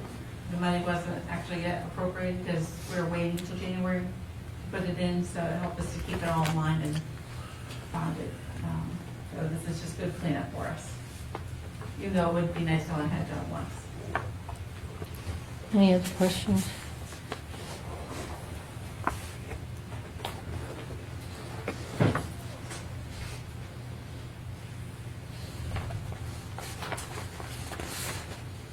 Motion to send out to council. No recommendation? Council will do with it what they want.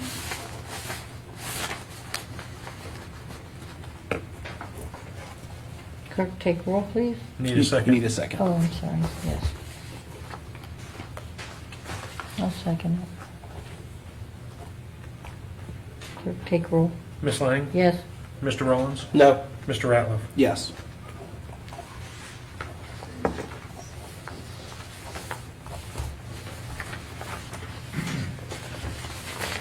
Moving on to matters not on the agenda. Just to make a note, there will not be a finance committee meeting on 5/5. The next committee meeting for finance will be on 5/19 because we've got members that are going to be gone. We won't have a majority. There's only going to be one person here. Okay. You get the feeling you've been left. Are there any other questions or concerns at this time?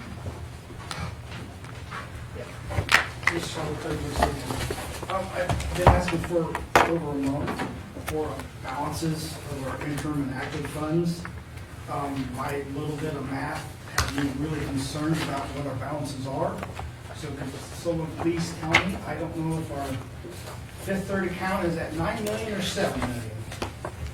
In December of '24, all of our accounts total was about 16 million. Well, as of February of '25. Yeah, that's the most recent report we have. 9.272 million in Fifth Third. Total 12.315. So in the No, March 12-1. TID meeting, I listened to the minutes and there was a discussion that I believe Mr. Russell asked what is the current balance, and it was said to be 9 million. And then there's 2 million rolling off. And then the minutes got real confusing about whether that 2 million was pulled from a use, or is there further discussion going to happen to that? And if it is $9 million, that should be a concern because what was it?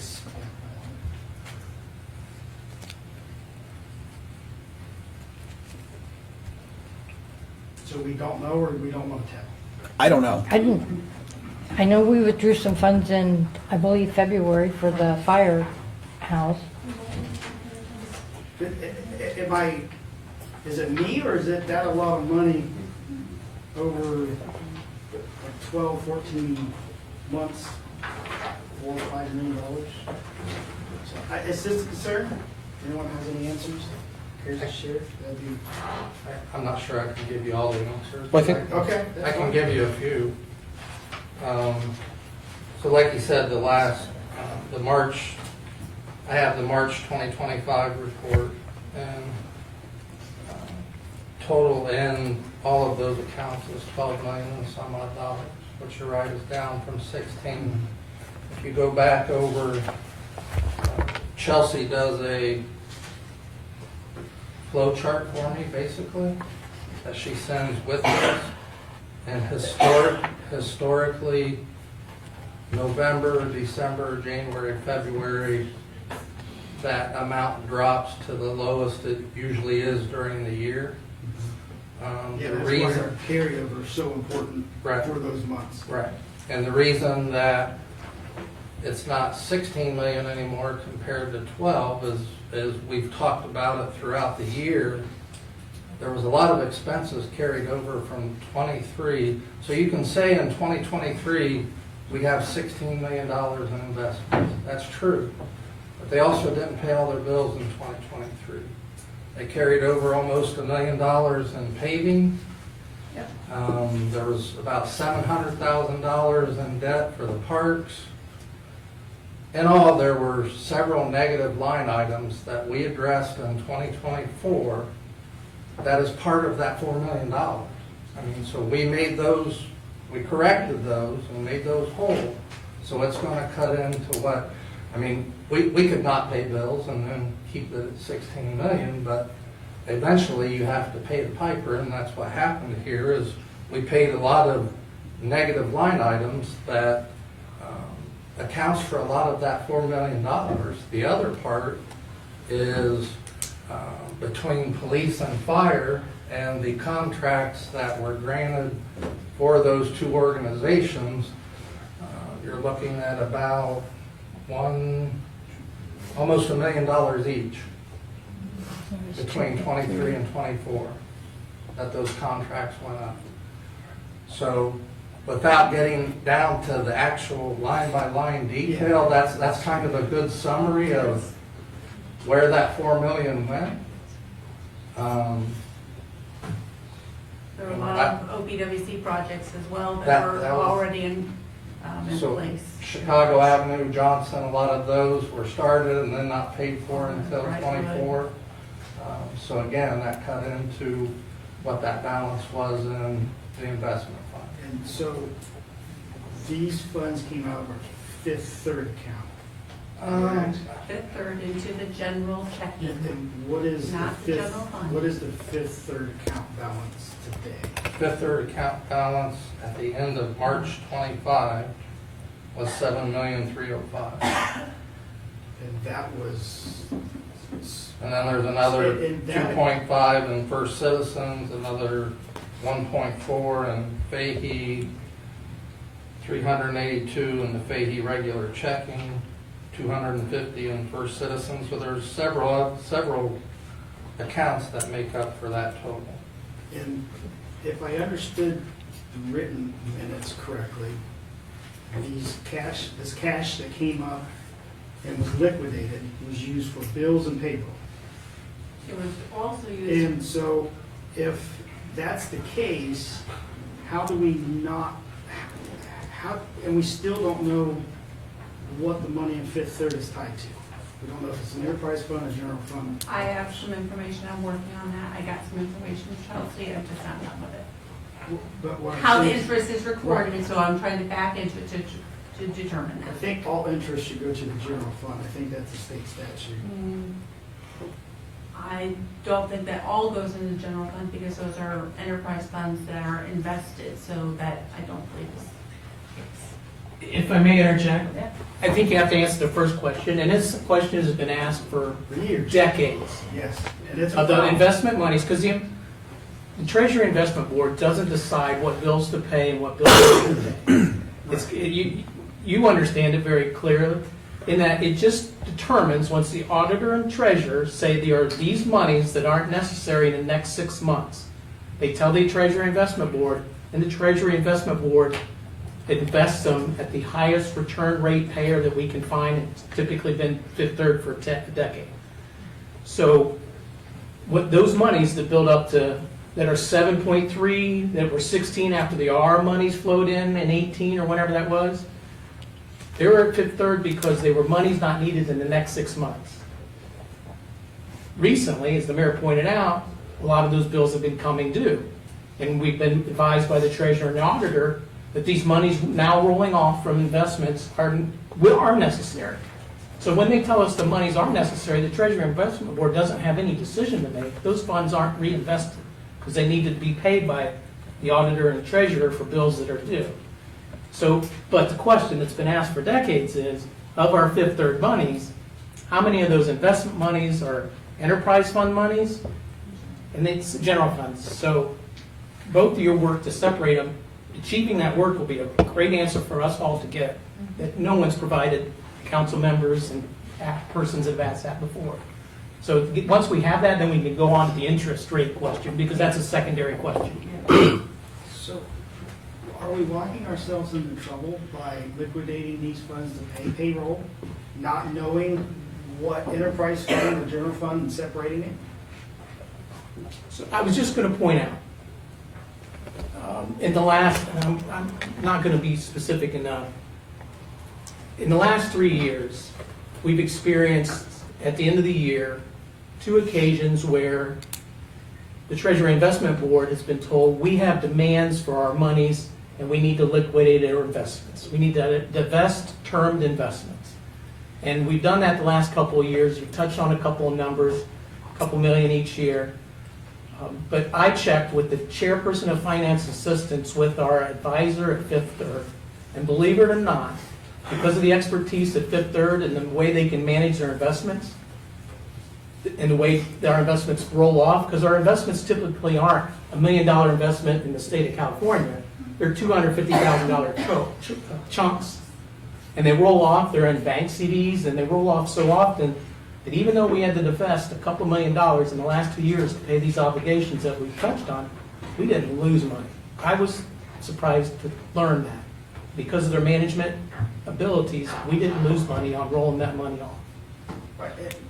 That's not my concern. My concern is we're liquidating, we're not reinvesting it. And maybe I'm the only one that's concerned from the number we were at to the number we are now.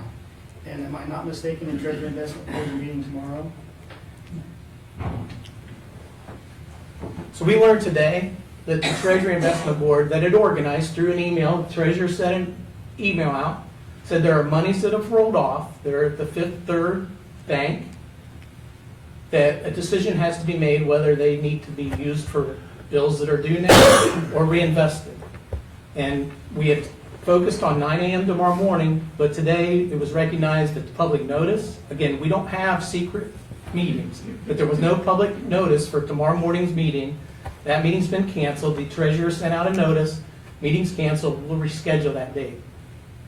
So the meeting for the Treasury Investment Board, where we will learn from the auditor and treasurer what monies are available to be invested, won't be tomorrow morning. It'll be a date later, to be named later.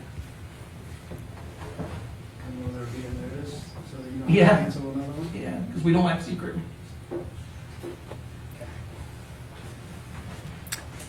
Question or two off what I just had heard. I think I heard the mayor say that the balance in Fifth Third is now 7 point something million, which is 2 million less than we have on this sheet. And then I thought I heard you say that there is more monies that the treasurer has said we need to. Oh, I didn't explain that very well. I apologize. So these termed investments come to the end of the term, and Fifth Third doesn't automatically reinvest them. They go to the market account. The market account actually earns pretty decent interest compared to your local bank accounts. So they're sitting in the market account. The investment advisor is simply waiting on the response of whether these monies should be reinvested or dispersed for necessary needs based upon the auditor and treasurer's indication. And have they indicated that we need the money? We're working on that, and they've indicated they'll be letting us know before the next Treasury Investment Board. So I can't answer. The auditor and treasurer will be telling the Treasury Investment Board of the 800,000 approximate dollars in the market account at Fifth Third, how much of that can be reinvested? If they say a portion of that can be reinvested, the only job the Treasury Investment Board does is directs the reinvestment. And it was supposed to be at 9 o'clock tomorrow, but we didn't do whatever with the notice. How many people usually go to a Treasury Investment Board meeting? Recently, Like- the mayor, myself, the auditor, the I treasurer. mean, like, public. I'll let other people, I mean, they're posted notices. Anyone that wants to attend can attend. So I think the last couple of meetings, there've been 8 to 10 people around the table. So I know that the chairwoman is a member of the board, so I'm assuming she knew. So I'm going to ask Mr. Rollins, did you know we just cashed out $2 million? No. So, and I don't know if the public knew that we just cashed out $2 more million. I didn't know. I just found out tonight, and I feel like if a specific question wouldn't have been asked, Mr. Rollins and I would have left here with this piece of paper and thought we still had $9.2 million in there. Is how I would have, because that's the information that we got. That we have. It finds out there's 7 with a possibility of there being more taken out. We haven't made the determination yet, is what I understand. So my question then is, how do we get more people to know what's going on with finances?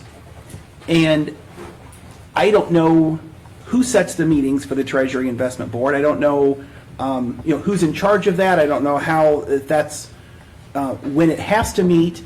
But would there be an objection with the Treasury Investment Board meeting on City Council committee nights?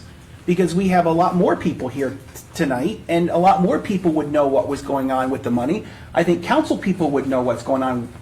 So this directing the issue to the Treasury Investment Board is just wrong. Treasury Investment Board. Well, I'm asking the question. I'm not. So take a positive step forward. Those are questions that the council members should ask of your auditor and your treasurer. And if you get responses from the auditor and treasurer and you feel comfortable with those, things are great. Treasury Investment Board's not in that discussion. Remember, our job is just to determine, once they've told us there's monies available that need to be reinvested, we reinvest it. These are the 2 office holders you need to ask those questions come from, sitting behind me. So I ask, is there an objection to holding meetings like truly in public at committee nights? So that, it's the public funds. I just think it would be just more transparent if it was discussed on every other Monday. You talk about holding Treasury Investment Board meetings? Yes. I would suggest maybe the Treasury Investment Board should simply tell the auditor and treasurer, we will schedule a money to reinvest monies that are not needed in the next 6 months once you've provided council your cash balance reports and what your needs are and what monies aren't going to be available for the next 6 months and what needs you're going to need in the next 6 months. The Treasury Investment Board doesn't need that to be in the middle of that. And those are questions I can't get answers to. Right. So, I just think it would be nice if this many people were here to hear what was going on, that if they had a question, that they wouldn't have to, come and, I don't even know where, I've been up here for 20 years and I don't even know where that those meetings are posted. So you continue to focus on the Treasury Investment Board, and obviously I'm not explaining it very well. There's no reason why we couldn't have Treasury Investment Board meetings during committee nights, right? But if you were to look at the Treasury Investment Board and say, what monies are available to be deposited in the next 6 months in long-term investments, we're not the ones that answer that. It's the office holder sitting behind me. So I don't understand what the benefit of having the Treasury Investment Board have meetings during committee nights, which is fine. We're here anyway. Well, they're on the Treasury Investment Board, right? They're here at your committee meetings too. So why do we even mention the Treasury and Investment Board? They're here. Ask them the question. What money's available in the city of Marion that won't be necessary for expenses in the next 6 months? Have them provide you some cash flow analysis. Aren't we really talking about cash flow analysis?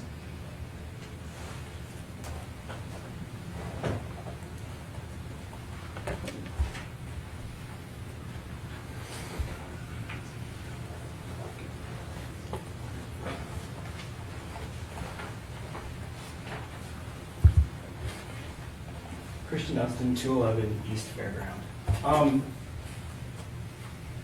So just as one person, one citizen, I guess my largest concern when we first started talking about this was the fact that we knew the money was moved, but we didn't know where it went or how much. We couldn't point to specific things. And the mayor did an admirable job of explaining where everything went, but like the details, the salient details of where that money is, we kind of are just like, I don't know. It's out there. Maybe with pavement. Possibly. And then the issues that grew from there is there's two separate funds, two separate types of money in the fund that we can't separate or haven't been able to separate yet, because that would be if everybody agrees that we probably should separate them to determine which is which, because interest from one should be going somewhere, and interest from the other one should not be going to the same place. So probably need to work on that. But then we move to the answers that you want are not given to you by the investment committee, they're given to you by the elected officials. So what is the point of the investment committee to have a meeting during council? My question would then be, what's the point of the investment committee? Shouldn't we dissolve it and just let council handle that? Because you have to have meetings in front of us. And even though meetings are posted at 9 a.m., I'm at work. Couldn't go if I wanted to. You know, I come to a lot of these things. So shouldn't we then maybe have the discussion of letting y'all take the reins on that one and maybe don't have a finance committee anymore? Or investment committee, sorry. Almost got rid of the job. So that's just my thoughts. I mean, we can kick that around if you want to, or just say that's the wrangling of a madman, so we'll figure that out. I think we have to have the Treasury Investment Board. Okay. I'm not sure why would be any pushback to meeting on committee nights. I don't know. You know way more about that than I do, but I can tell you from my seat, I haven't heard of a valid reason why we wouldn't have them on committee nights, other than you're not going to gain the answers you want because the answers don't come from that committee. But it would still be valuable from the public's point of view to see what that committee does. So even if it's only one night, it would be valuable for them to see this is how the investment committee works. And you don't have to come in at 9 a.m. So, thank you.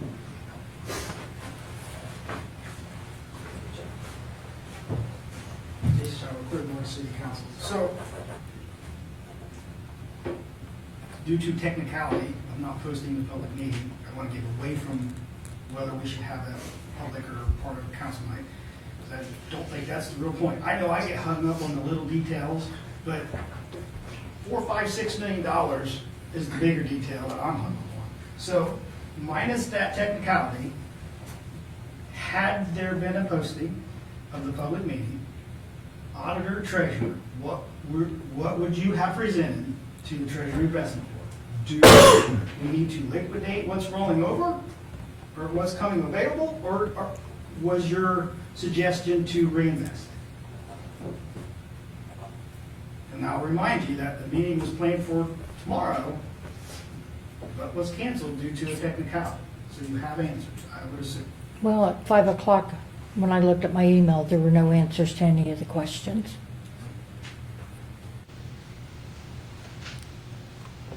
What was your question?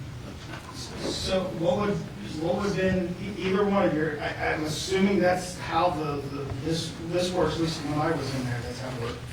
The treasurer and the auditor suggested what we do with the interim funds. What was being, so I understand is almost $900,000 that is rolling off, correct? $800,000. Okay. That season. So you're, part of this board, you're supposed to go to this board meeting and get direction on what to do with that, correct? Yes. It all depends if we're gonna need it in the next 6 months or not, to determine if we want to reinvest it or not. Who tells you the need? The auditor. Okay, so the auditor, what's the answer? Well, I have a question though. The figure you guys were giving, what sheet did you get that off of? Marion City. What month is that? February. February of 25. Well, see, remember I passed you out one of those sheets the last time? That was for March. You're a month behind. That would have showed you what the 2 million was out on March. The March, I have not seen a March report. I can't say that I have either. that's the one I handed out to you. This is the one that we got. That's the one I just got emailed to me. No, that remember when I got up and I handed you guys some sheets, the spreadsheets, that was the March. This is what the auditor emailed me. No, I'm just talking about what I did. And I think that's where the communication between the two departments need to happen. Well, I'm prepared to do a filibuster until I get a freaking answer. What money, what was the intentions of tomorrow's meeting? I told you, I said we was gonna get together to see should we reinvest that or not. And after 15-minute explanation, the law director said, that's not the role of the Treasury Investment Board. That's to give direction what to do with the interim funds. Right. So, what was going to be the suggestions? Mr. Reese, I appreciate you answering my question. I'm not going after you, but someone needs to answer what was going to be done with that money tomorrow. Based on cash flow, it looks like we may need some of it. How much, I'm not sure, but we may need some. Because there are bonds coming due, there are fire trucks coming due. We have multiple big payments coming up in the next 6 months. So if I remember right, Fifth Third account in December of 23, when I left the Finance Committee, was around 12.5, 13 million. And had that meeting taken place tomorrow, it would have been in the six. $6 million. I don't know if that's a spending problem, or that's just the perfect storm we're caught up in with a bunch of new people. I don't know what it is, but it's freaking alarming. And we had a 20-minute discussion on whether we should have a public meeting on committee. $6 million is not anything to not have a discussion about, whether it's uncomfortable or not. Ms. Courtwright, did I ask you to prepare a list of everything that was purchased in 21, 22, and 23 that came due in 2024? I thought Are you talking about the cash flow? the apportionments and stuff that weren't done, I didn't prepare the any. carryover for the police cars that came in, the ambulances that came in, the fire truck that came That in. was all on the carryover ordinance. I didn't prepare a separate. But those were all the equipment that was ordered in 21 and 22 and 23 Okay. that were all held up because of the pandemic. And then everything showed up in 2024. A lot of that, but that was done, there were ordinances done for that before me. Right. Martin, And were those funds being held in the Fifth Third account?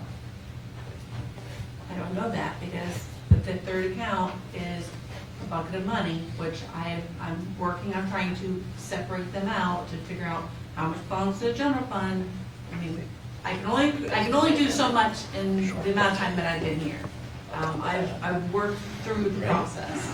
I have two cash flow statements that I'm working on, they're not done. General fund, I have separate enterprise funds, so we can start to figure those things out. And those cash flow funds are being, you're doing those because they've never been done in the That's past. correct. So our goal since January of '24 has been to create a cash flow, find out all this equipment that came in that had to be paid for because it was pre-ordered. And so it had to come out of the fund someplace, which was our investment funds. I believe they were our interim funds that we had to liquidate to pay for some of that equipment. And sewer projects. Sewer paving, projects that weren't paid for, the you know, paving parks projects. department. So all those things added up together that they had to be paid in '24. So that. They were all that's created what- prior to this administration. That's correct. And I just had that, just to add one more thing, when they talk about if we have a spending problem or we came in at or under our budget in 2024. So I don't want people to think that we overspent our budget in 2024. We had a couple unexpected expenditures, like the boiler system for $200 and some thousand, but we did not overspend our budget in 2024. Yeah, I'm still hung up on a couple of things myself. Go ahead.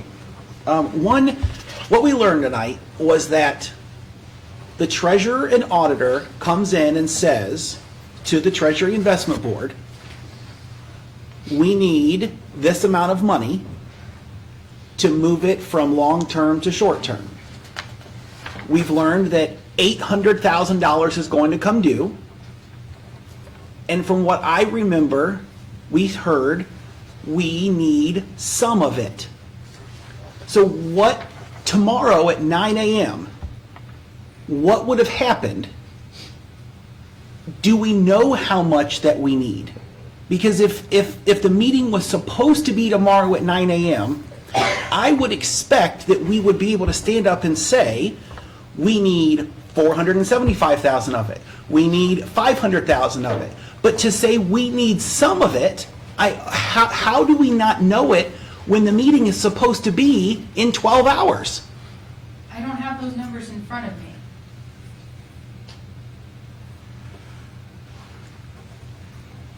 Do you know what it started with? Was it a 7, a 6, an 8? I mean, do we know, like, even just, like, I just feel like we never get answers. Welcome to my world.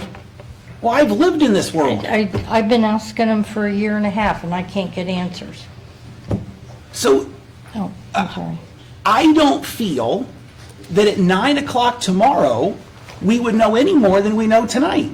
You're right.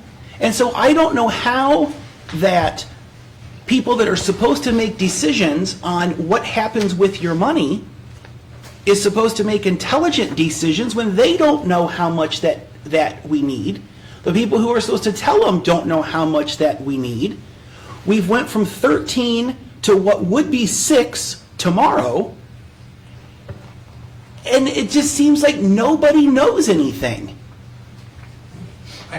Just to expand a little bit on the last time that we met and approved just 2 million, I want to say.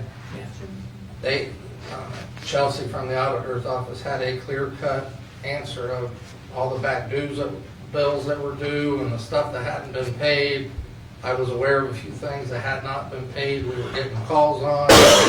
So there, to me, at that time, there was a legitimate need and concern that they needed that 2 million to carry the cash flow forward.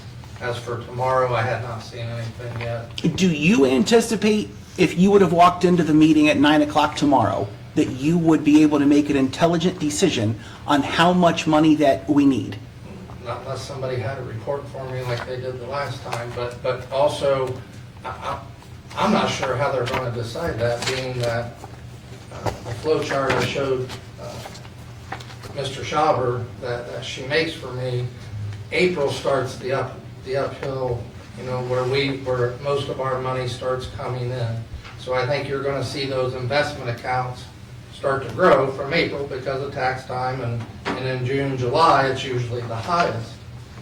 So I would anticipate we're gonna be back up at that 14, 15.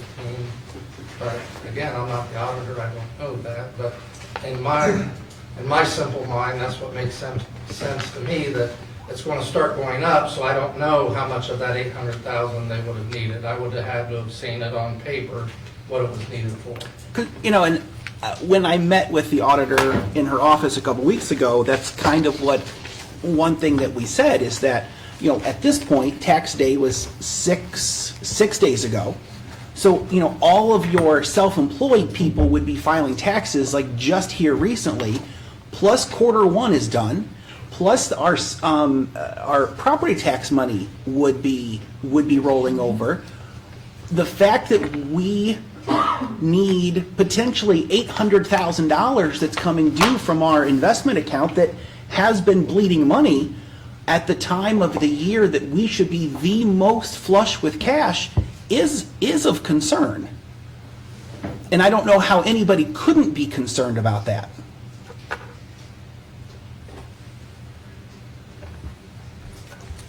I mean, looking at this report, when I look through it, this doesn't even agree. They're both February. This one's done by the treasurer. This one's done by the auditor, and they don't even agree. They're not even close, and there's no explanation. So I can't even use this as a reference. And I've been asking for good numbers, and that comes through, again, training and communication. Yeah, and that's what we've been beating our head against the walls forever, is that our books aren't auditable, they aren't reconciled, our auditor and our treasurer don't agree on numbers, and all we know is that our bottom line balances are just shrinking. And I'm trying to get a handle on it, but I can't do it by myself. I'm not blaming you. I want good numbers too. I would like to know what the bottom line is. And that's why I think that board should meet here, because nobody here knows the numbers, and they should all be concerned that what was 13 million was going to be 6 as of tomorrow morning. It should concern everybody. That is a lot of money, and if you look at how fast that's went down, then if you worked for the city, you should really be concerned, because at some point you can't continue to draw down and down and down, because there isn't going to be any to draw down from.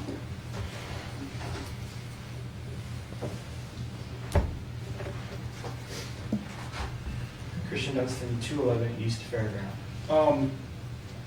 I had 2 points. You may have made one of them, or there's a lot of. Probably didn't. Fire trucks. So the fire department's been a hot button for me. If I'm correct in my recollection, those fire trucks were paid for because they were bought at COVID pricing, so we could get a discount. And that money was appropriated through the ordinance and set aside, and was to come out of the general fund and then be reimbursed once the fire department's money starts rolling in. I don't know if that's still the case, or if that's not the case, what happened. But it was the city upfronted the money to pay for those trucks, and then would be reimbursed on the back end once that came in. So if fire trucks are counting in that money, is that new fire trucks? Because it can't be the fire trucks that were the COVID fire trucks, because those were already appropriated. Okay, so you're partially correct. Okay. Some things that were especially during COVID, when money was just flowing in, and things like the fire trucks were ordered, there were supply chain issues also.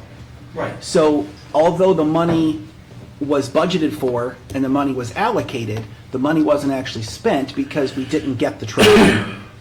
And so the money may have been put into a long-term investment because it wasn't going to come due for the next six months. And so I think there's probably $2.5 million worth of things that were ordered that, because of whatever issues, and I think mostly supply chain issues, those didn't come in for 9 to 15 months. And we knew that when we were ordering them, like the Packer truck, and we actually ordered one clear ahead of time because we knew it was going to be so long before that truck came. So, yes, that does explain, $2-ish million of money that we can say, I don't know that I like, they didn't pay it, they didn't, because the bill wasn't there because we didn't have the product. No, and I understand. When we did the legislation and the ordinance, I believe the fire chief was very clear in telling everybody, we're not getting these trucks anytime soon because Correct. they're on back order. Right. So we're going to appropriate the funds now to lock in the pricing, and then when we get them, we get them. Yes, and that money didn't leave the city coffers until we got the product. The product. Okay. And then Does that make sense? it does. Okay. Yes. I tried doing that with my actual sewer bill to the city, and they did not go for that. They're still wrong with that. The second is, you guys are really going over the investment board, but it seems to me that if I'm mistaken, Mr. Mayor, please feel free to correct me. It seems that when the mayor and the other members of the investment board walk into the meeting, they're given a report that they then discuss to say, this is our recommendations and this is what you should be doing, and then they vote on the recommendations. Is that correct? So the report that you're given at the beginning of every meeting would be a public record and would be requestable through the Public Records Act, correct? Mm-hmm. But also at the same time, if you don't receive that report until the morning of the meeting, if the meeting was held now, you would be given it now. You would be given no advance. And hopefully, every member of council would get a copy of that as well, if they wanted it. Is that also correct? I mean, council would have still the same level of involvement they have now, which is not a lot, but they would get to see the same report you're seeing. They'd get to see the votes of the people that vote which way is which. I don't think that from the way the law director described it, there's a lot of voting against each other. It's just, this is what the recommendation is. We trust these people, and we vote for them. So, but seeing the report would be very helpful, especially when, as this committee has expressed, getting any report is rough. And this is just me. A possible reason that reports aren't getting done properly or on time maybe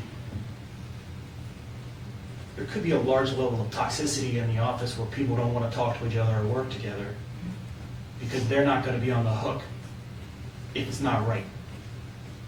Some people may think that they're doing more work than other people. I've worked in offices like that. So if that is the case, which I'm not saying it is. I have no idea. Coming before a committee that then goes completely nuclear and the blame game, and I can't get anything done either, welcome to this, welcome to that, this is ridiculous, does not make getting those reports easier. It makes it harder because, as Councilor Radler's explained, this committee unfortunately is not their boss. You're our representation as citizens to their office to advocate for us. And I understand advocating for us would be a lot easier if you had all the information. Mm-hmm. But going nuclear and making it just so that they don't even want to talk to you does not help me as a citizen feel comfortable that anything is being done. I don't think anybody's gone. I've seen it. So that's just my little editorialism on that. But I appreciate what you do. I would be interested in seeing this meeting as well, but you guys will have it when you have it. So, thank you.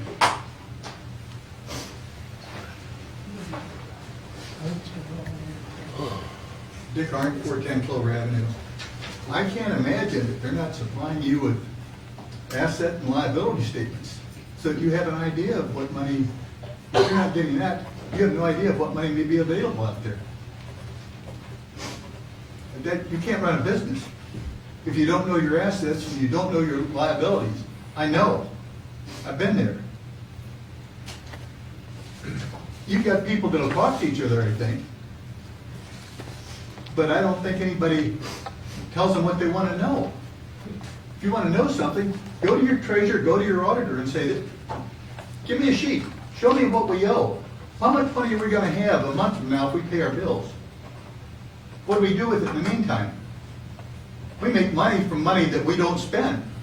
You don't make money from waiting around until some comes back and you can pay those bills. Sounds to me like there's still a lack of communication, yes.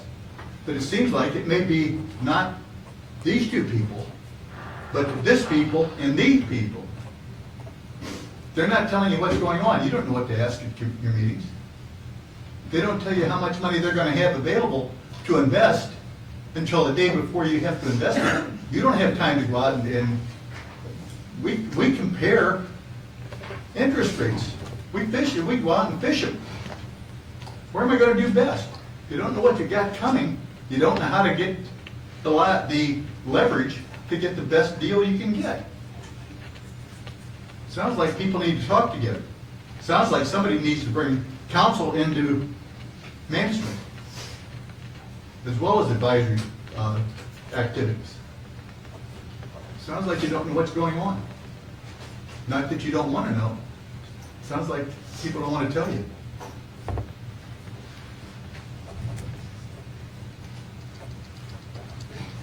Amy Craig, 365 Silver Street. What a wonderful segue. We're talking about how these meetings aren't secret or private, but yet no one seems to know about them, and no one seems to know when they're held, and there was going to be one tomorrow morning, and no one seems to know what was going to be talked about. Mr. Arndt just mentioned something about communication. My real concern is these not secret meetings that are held in secret. People feel so comfortable inside those meetings where the public isn't watching that they actually talk about excluding a sitting council member from getting information from executive sessions and from doing his job. So yes, $6 million missing, whatever, is concerning. But it's equally as concerning that a member, an elected member of our government that represents thousands of voters is being schemed against. Can you calm down? Oh, I can. If you think that's uncalm, no. I'm allowed to use this tone. The Supreme Court said that I am, okay? So if you want to gavel me again, I'll consider it you repressing my speech, and we'll talk about it in court. The fact that you are in... Okay, that's enough. Madam Chair, I don't think she's out of line at all. I just I gonna think you're put. doing untouchable things. Threatening speech. What am I threatening? Litigation? We're already in litigation, so it's not a threat. That's a threat?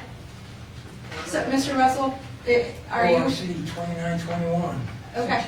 You're talking out of order, sir. So, I mean, what rules are we going to enforce here? Me talking or people in the audience talking? Because I want to know. I'll leave right now and make a phone call. You asked what rule? You're out of order. Ask a question. What are we going to do about council members being schemed against in these Treasury Investment Board meetings? There was no scheming done, and I'm not going to go into details. You're not going to answer the question from a constituent? There was no scheming. So what did you mean when you said you would like to go into executive session and exclude Mr. Schauber? I did not say that. When you said, yes, we do, because he does say too much, just like he did this morning, what did you mean by that? His ranting about things that, So his First Amendment right to speak the truth to his constituents, you didn't like that? we were referring to the executive session. not council, I don't not, remember when there was an executive session that Mr. Schauber came out and said things that he wasn't supposed to say. I'm not going to make any more statement on that. I don't blame you. I was wondering if, you know, from a financial perspective, that's another lawsuit waiting to happen. And there I go with bullying and threatening, but it would be Mr. Schauber actually that would be filing the lawsuit, not me. But it will be used as evidence to show a pattern of suppression of speech. In my case, that's not threatening, that's not bullying, that's a promise. Madam Chairman, about the, why the 10 meeting didn't go on because we didn't get 24-hour notice, so we canceled it. That's the reason why it was canceled. That's the only reason why, and I'll put that on me. Okay. That's the only reason why we canceled it, because we didn't get 24-hour notice. So I said, let's cancel it and make it, reschedule it another time, so. And Craig 365 Silver Street, unless it's an emergency, more than 24 hours is required for public notice. A week is required for a regular meeting. So that tells me that this is going to be an emergency Treasury Investment Board meeting, or they're violating the meeting act. For the record, we have not, to my knowledge, no meeting has been scheduled. If there's no other questions or concerns, we're adjourned. 9:06.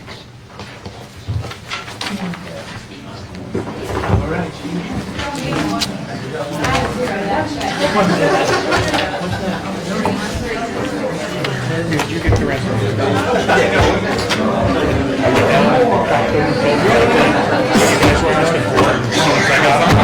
They sent them to you, but I'm attaching them to the agenda for the next one. If somebody else wants them, I can send them. Good, how you doing? Report. I don't have a March report. I don't think I've seen one either. I haven't. I will double check, but I'm pretty sure that is exactly what I was sent, because I printed it right off the email. I have no doubt that it is. Good meeting, wow. Yeah, right. Good meeting, right?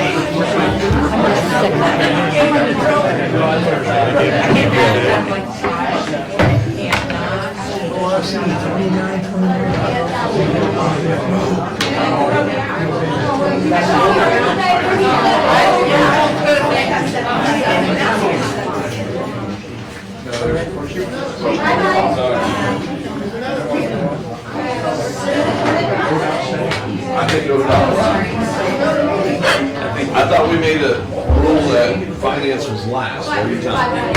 We called You this have to meeting. call them at the council meeting for finance to be last. When you call one. He called us, it's his fault. I think I offered at one point to put it in at like 6:32, Oh, no. but. I'm not sure they were here.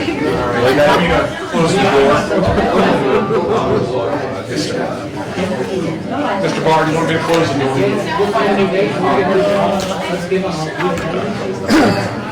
How you doing, Mr. Smith? Pretty good. How are you doing, Mr. Smith? Isn't it obvious I didn't mind getting off council? Yeah, you seem like you enjoy your job more than you used to. It's not sad, it's just. Got a lot of writing to do over there. God bless the audio. In fact, Sean's not up here. Let me check.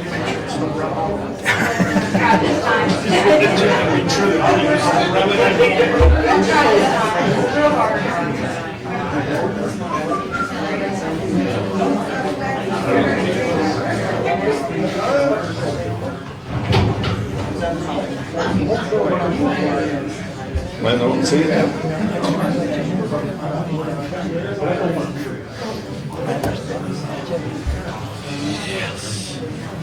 All right, thanks for the heads up.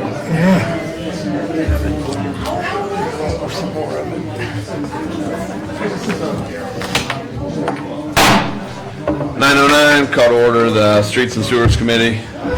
Mr. Barr? Present. Mr. T. Smith? Here. Mr. R. Smith? Here. Summary of proceedings. I move we accept as submitted. I'll second. We'll take Mr. roll. Barr? Yes. Mr. T. Smith? Yes. Mr. R. Smith? Yes. Old business. Item 1, Clerk of Jury.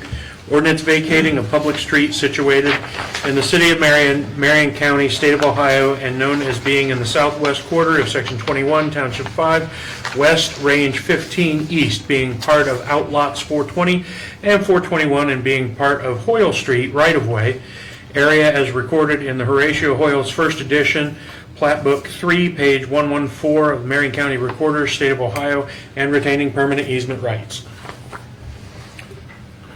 Okay, we had a representative here from ODOT. I don't believe he is here anymore.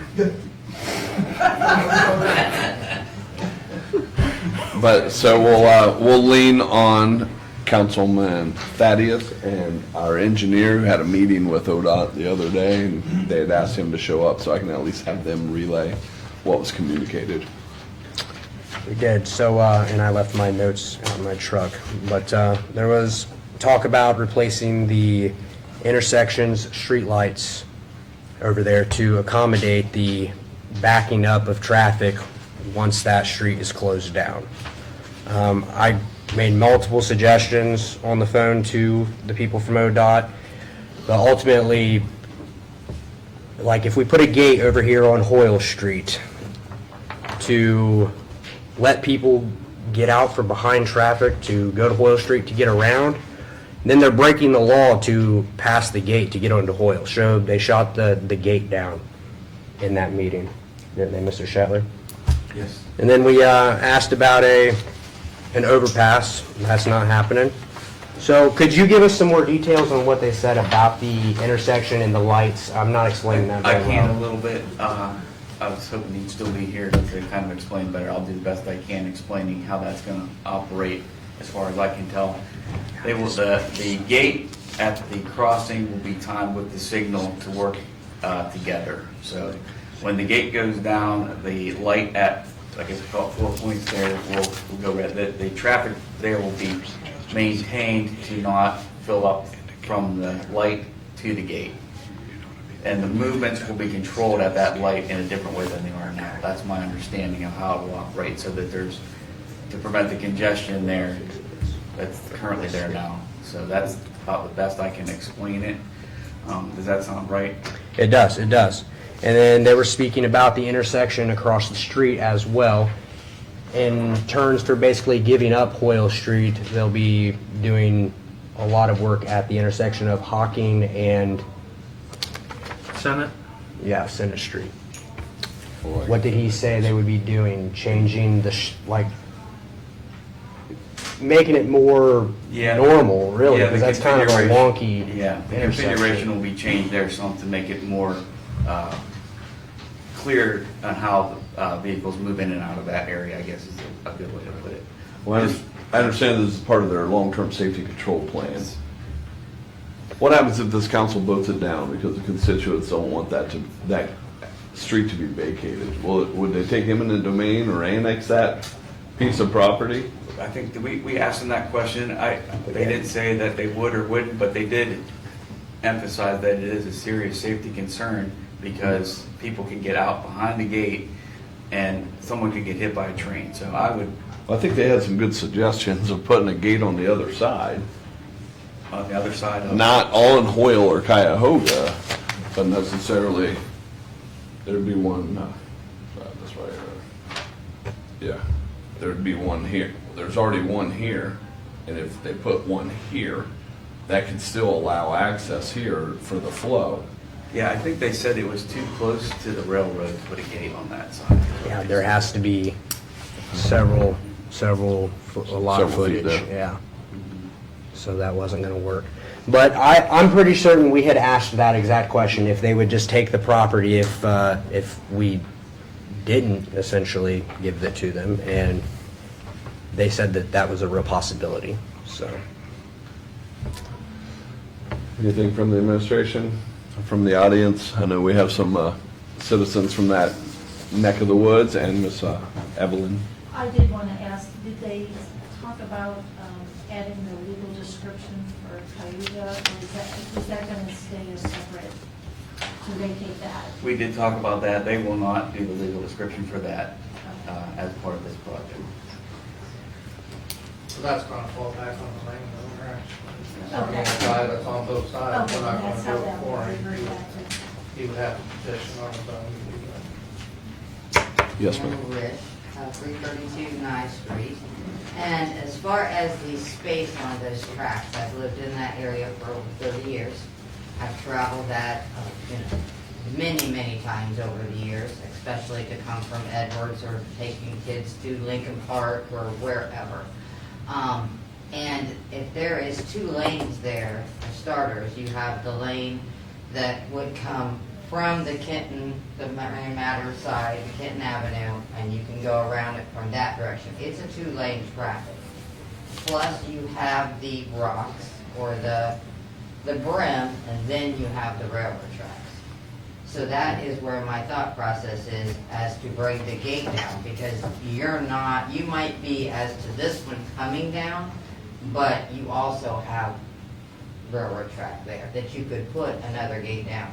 I recommend that maybe you travel over there and go along that path. Also, the need for the traffic flow is that if there is a train blocking the tracks, then you can go right, coming around Hoyle Street, behind the drive-through, you can make a right. If the train is blocking, go down, which you're going toward Motor Mart, hit the light, and then go to David Street or Center Street or whichever direction you want to go to get through town rather than to be lined up there.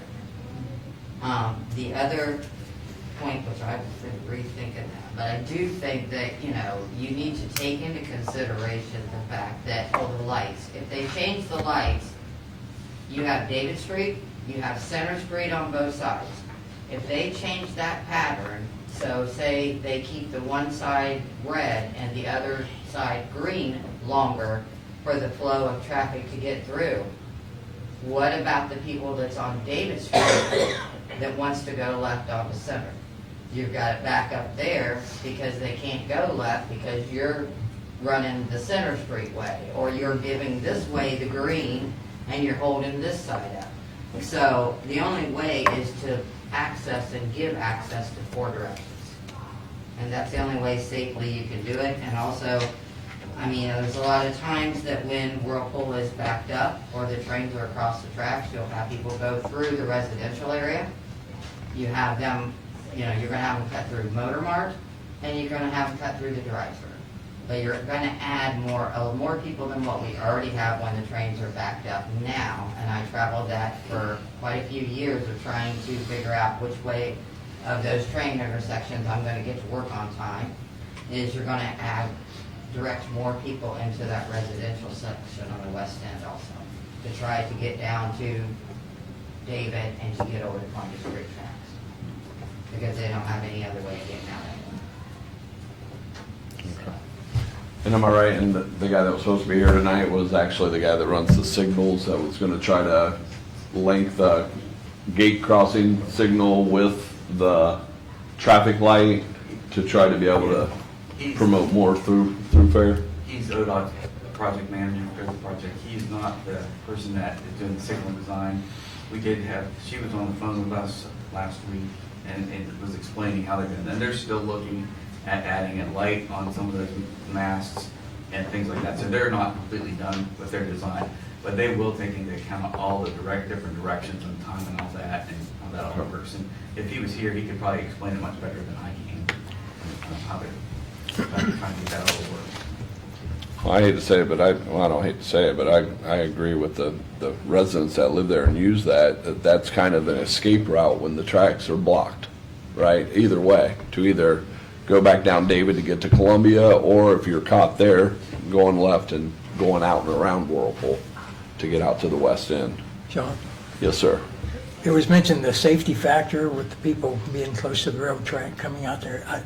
Has anybody done a study to see how many accidents have actually been? I can tell you after 38 years of law enforcement, we've had quite a few people pull off the boils and try to beat the train and get hit by the train. And I could give you an exact number if we went back and researched it, but we've had our fair share of train pedestrian, train car accidents at that crossing. So whether that it's a tough, with that coming out behind the gate there, that makes it tough, so figuring out, you know, if we don't shut Hoyles down, figuring out a way. 'Cause I agree with her too, that if you block off all that whirlpool traffic, and they're trying to go around or get around, they get kind of stuck in traffic, and it's an issue. Anyone else? Miss Michelle? Michelle Raymond Lilly, 371 Peace Avenue. And I'd just like to point out the additional fact that regardless of what they do to the traffic signal, if there's traffic still remaining that wasn't able to get through, and that train decides to come back up again and do whatever business they're doing with switching tracks and creating the train before it heads out, they're not going to stop for any leftover traffic that may be there. I mean, I have accidental death coverage and gap insurance for myself in my vehicle if I die in my car, but I doubt many other people in that neighborhood may have that. And so a huge concern there is, again, loss of life. Those trains are not going to stop building their track because there's traffic on the train, on the track. Yeah. So, just saying. Anything from the committee? Insurance, Michelle. Jason Shepherd, Third Ward City Council. And I had a conversation, I think it was Wednesday or Thursday, and it reminded me of something that has been done. Jim Bischoff, when he was the Public Works Director, there is a drawing of an overpass for that area. I don't know where it's at or what happened to it, but saying it can't be done, or are they really saying they don't want to do it? There is drawings, and I believe the conversation I had last week was there's even drawings that goes back to the 50s or 60s that there was a design for an overpass there. So I would. That's been my question every time too, hasn't it? And of course, this is just my nature. I always go against. So I would force ODOT to take that street and leave it open. And if ODOT really wants it, force them to take it, and then we can maybe have a discussion with a better option. It's not a bad idea. Out there too.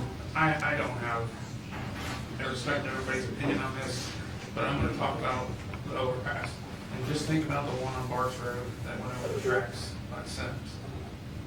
Do you realize how long that is? And if you superimpose the length of that overpass and try to fit it in there by the old shovel, and going over those tracks where they're meant to be gone across with the clearance with trains and everything, so it's roughly in the center of the high point of the overpass. That whole area would need to be.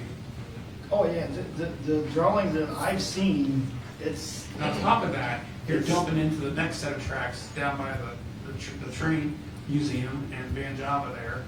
Like, it probably is going to go that far back to get over those tracks down Right, there. yeah. I'm not saying this is a small project, and I'm not saying that it's just an overpass that goes over that one crossing. This was expansive. Maybe it's a bridge. Well, it goes in two different ways, the one I see. So, Big there one. is a drawing somewhere. I'm just throwing it out there. Again, it's my nature that just fight for what's right, and even if the conversation's uncomfortable, we have to have it. Just closing the street just for the railroad tracks, I think is just obnoxiously mass. Mr. Chair, if you don't mind. Yes. Mr. Shetler, do you think that they will still do the work over at the intersection of Hawking and Senate and that reworking if we did not approve of this? I can't answer that question. I don't know what their decision would be on that. Okay. So it hasn't been stated that they're only doing that work in part of the whole thing being done together. I think he mentioned on the call that this is a joint project between CSX and ODOT to Right. solve the problems in that area. So I think maybe the best thing to do at this point is get him back at the next committee meeting, and maybe have it first instead of last, and just even answer some questions there, because he can probably answer most of the questions that the public has and you guys have. Mr. Chair. Want to do that? Yes, sir. We talk about an overpass and everybody says we can't do it. Has anybody given consideration to possibly an underpass? Might take less room, might be a better option. That area floods. Yeah, but if they can pump out New Orleans, they can sure pump out that. Sure. Yes, ma'am. I'm Christine F. from 851 East Center Street, but part of the Martin Luther King Jr. Neighborhood Association. We've been researching this as a neighborhood association for a very long time, and actually this is the overpass documentation that was done, I believe, in the 60s, and they had, it was a drawing that was done. I can get you a better copy of it, but that's what I researched and found that at one time and brought that in, and it was actually determined that it was too expensive at that time to do. So what we were actually proposing as a neighborhood association at one time was to speak with the railroad about the possibility of going further down on either Kenton or going towards Whirlpool and actually doing some type of a passageway on that property. And all of that is owned by the railroad, and we could not get in touch with the railroad to have a conversation about, you know, all those buildings that are down in that area that are in rough shape, to actually look at some kind of an access point further down that would give you access to Kenton and then get you across. But to not go to that main intersection, because as that drawing kind of talks about, it was impossible because of all of the areas that we're connecting. So that's what we determined at one time, and that's what was found. Actually, Mr. Bischoff and I researched that and we found that. When was this particular, I mean, it's, It was done in the 60s. okay, it's hard to like really see, 60s, but. 70s, it was something Okay, now that I we gotta go found, see what and it's so doing here. I've got a better copy of it. Oh, yeah, it's like a 270 and bridge. Yeah, I checked didn't it even with her, notice and that. So that was something, and it has been discussed for many, many, many years. It was done at the same time the Columbia Street overpass was being determined as well. So it was determined not to do that one, but to do Columbia Street at the time.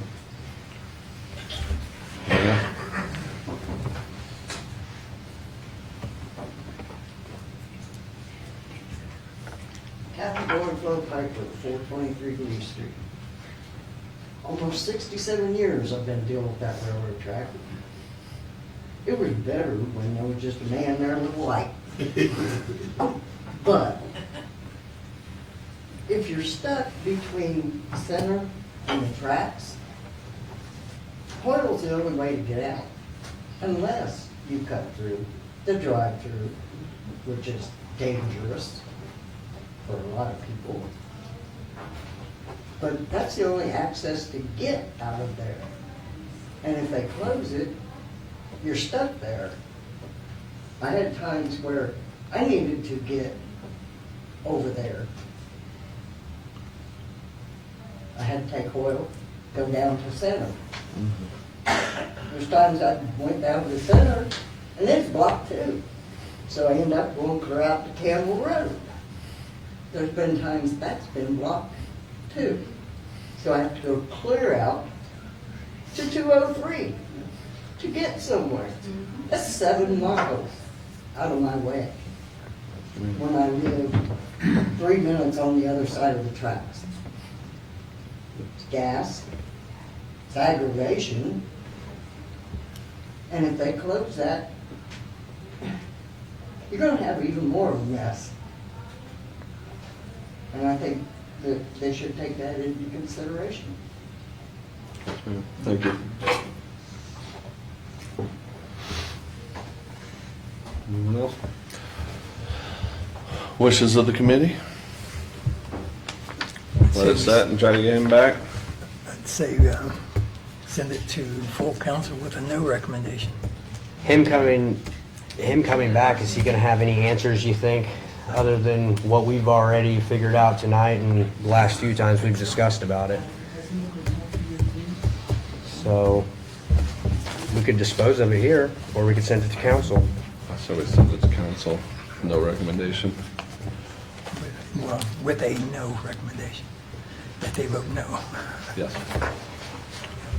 We got a motion, I'll second it.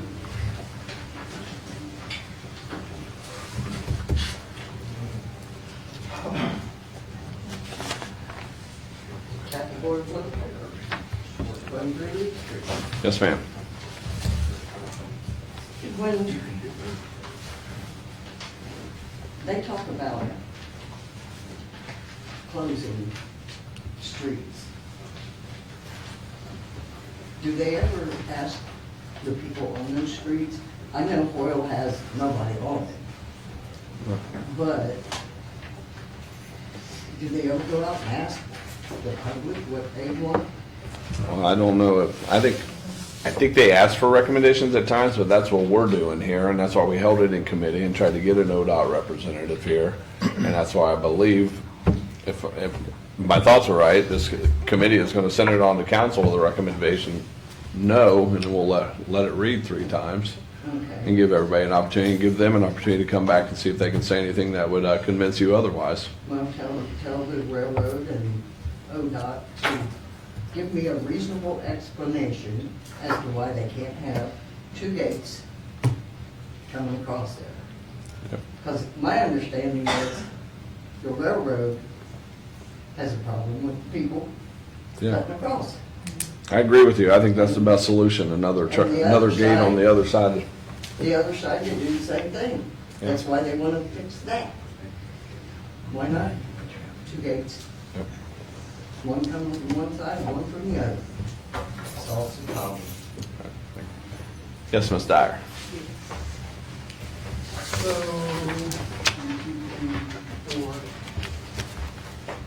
Tara Dyer, 485 North Grand Avenue in Marion. So there, raise your hand if you're a member of the Martin Luther King. So how come ODOT can't talk to this group? They meet, like, when's the meeting? Third Monday of the month. Yeah, I mean, because they never miss those meetings. They're very organized. I know Mr. Schauber's been there a couple times. And Mr. Barr, have you ever Yeah. been to there? Yes, ma'am. So to me, it would be a good idea because I think that's right. You need to talk to the people who this affects most. The Peace and Freedom Building is there. You know, Marion Matters is there, you know, trying to conduct and do business in an area that the town seems to have forgotten. You know, so these people work hard and they meet once a month trying to come up with viable solutions for them to not only, you know, live and thrive there, but sometimes even employment is involved. So instead of having the ODOT person come here and talk, because I know there's not going to be a whole bunch of people, or we could rile a whole bunch of people up, but I think they need to talk to this committee and maybe make some arrangements to talk to people, and I'm pretty sure, because aren't you the chair of that or something? Here it is. Right, oh, Gary left, yeah. Because I'm pretty sure we can get some town voices to talk about that particular, because we all hate the trains. You know, we just hate the trains and stuff, but I think this is the group that has voice that you need to listen to. Well, we'll see what we can do. I can't guarantee I can convince ODOT to do anything, but I'm sure we can make that phone call and give them an invitation, right? Absolutely. Like, especially if you tell them it's looking like this might be voted down if you don't come talk to them. Last thing I promised, Jason, Third Ward City Council, donate, Ms. Dyer, December 13th of 24. This was put on my radar. I sent out emails trying to get people to talk to that group, and I won't discuss the roadblocks that I encountered, but I attempted to do that back in December.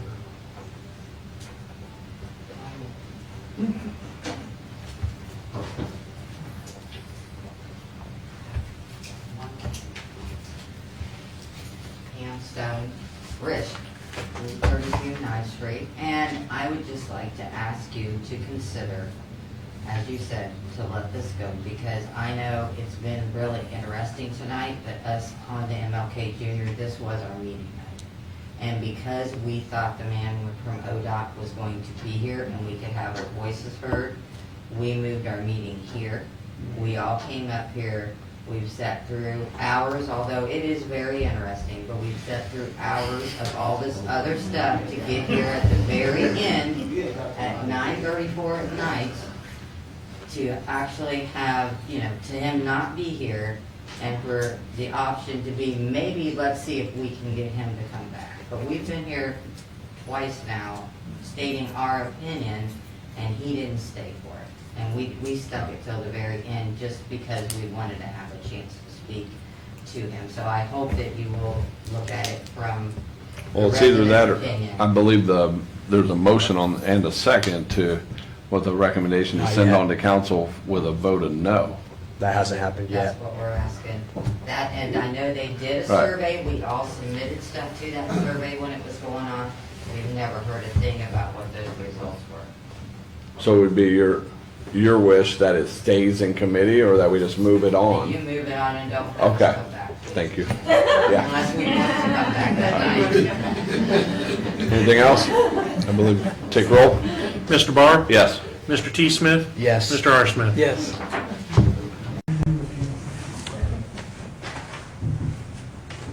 No new business, matters not on the agenda. I have a matter. No, Mr. Smith? Last week at City Council, I just want to set the record straight. At City Council last week, a member of the audience came forward and said that I did not answer emails, and I was promised that that email would be forwarded to me that night. I still do not have that email, so I assume that the email that was said to be sent never occurred. That's just want to set the record straight that that's what happened. Naomi Craig. Ms. Craig? 65 Silver Street. I believe that record is being set straight about me. Instead of forwarding it to you, Mr. Smith, I just went ahead and posted it on Facebook for the world to see, but I will forward it to you as soon as I sit down. Anything else? Send on a good note. We're adjourned, 9:36.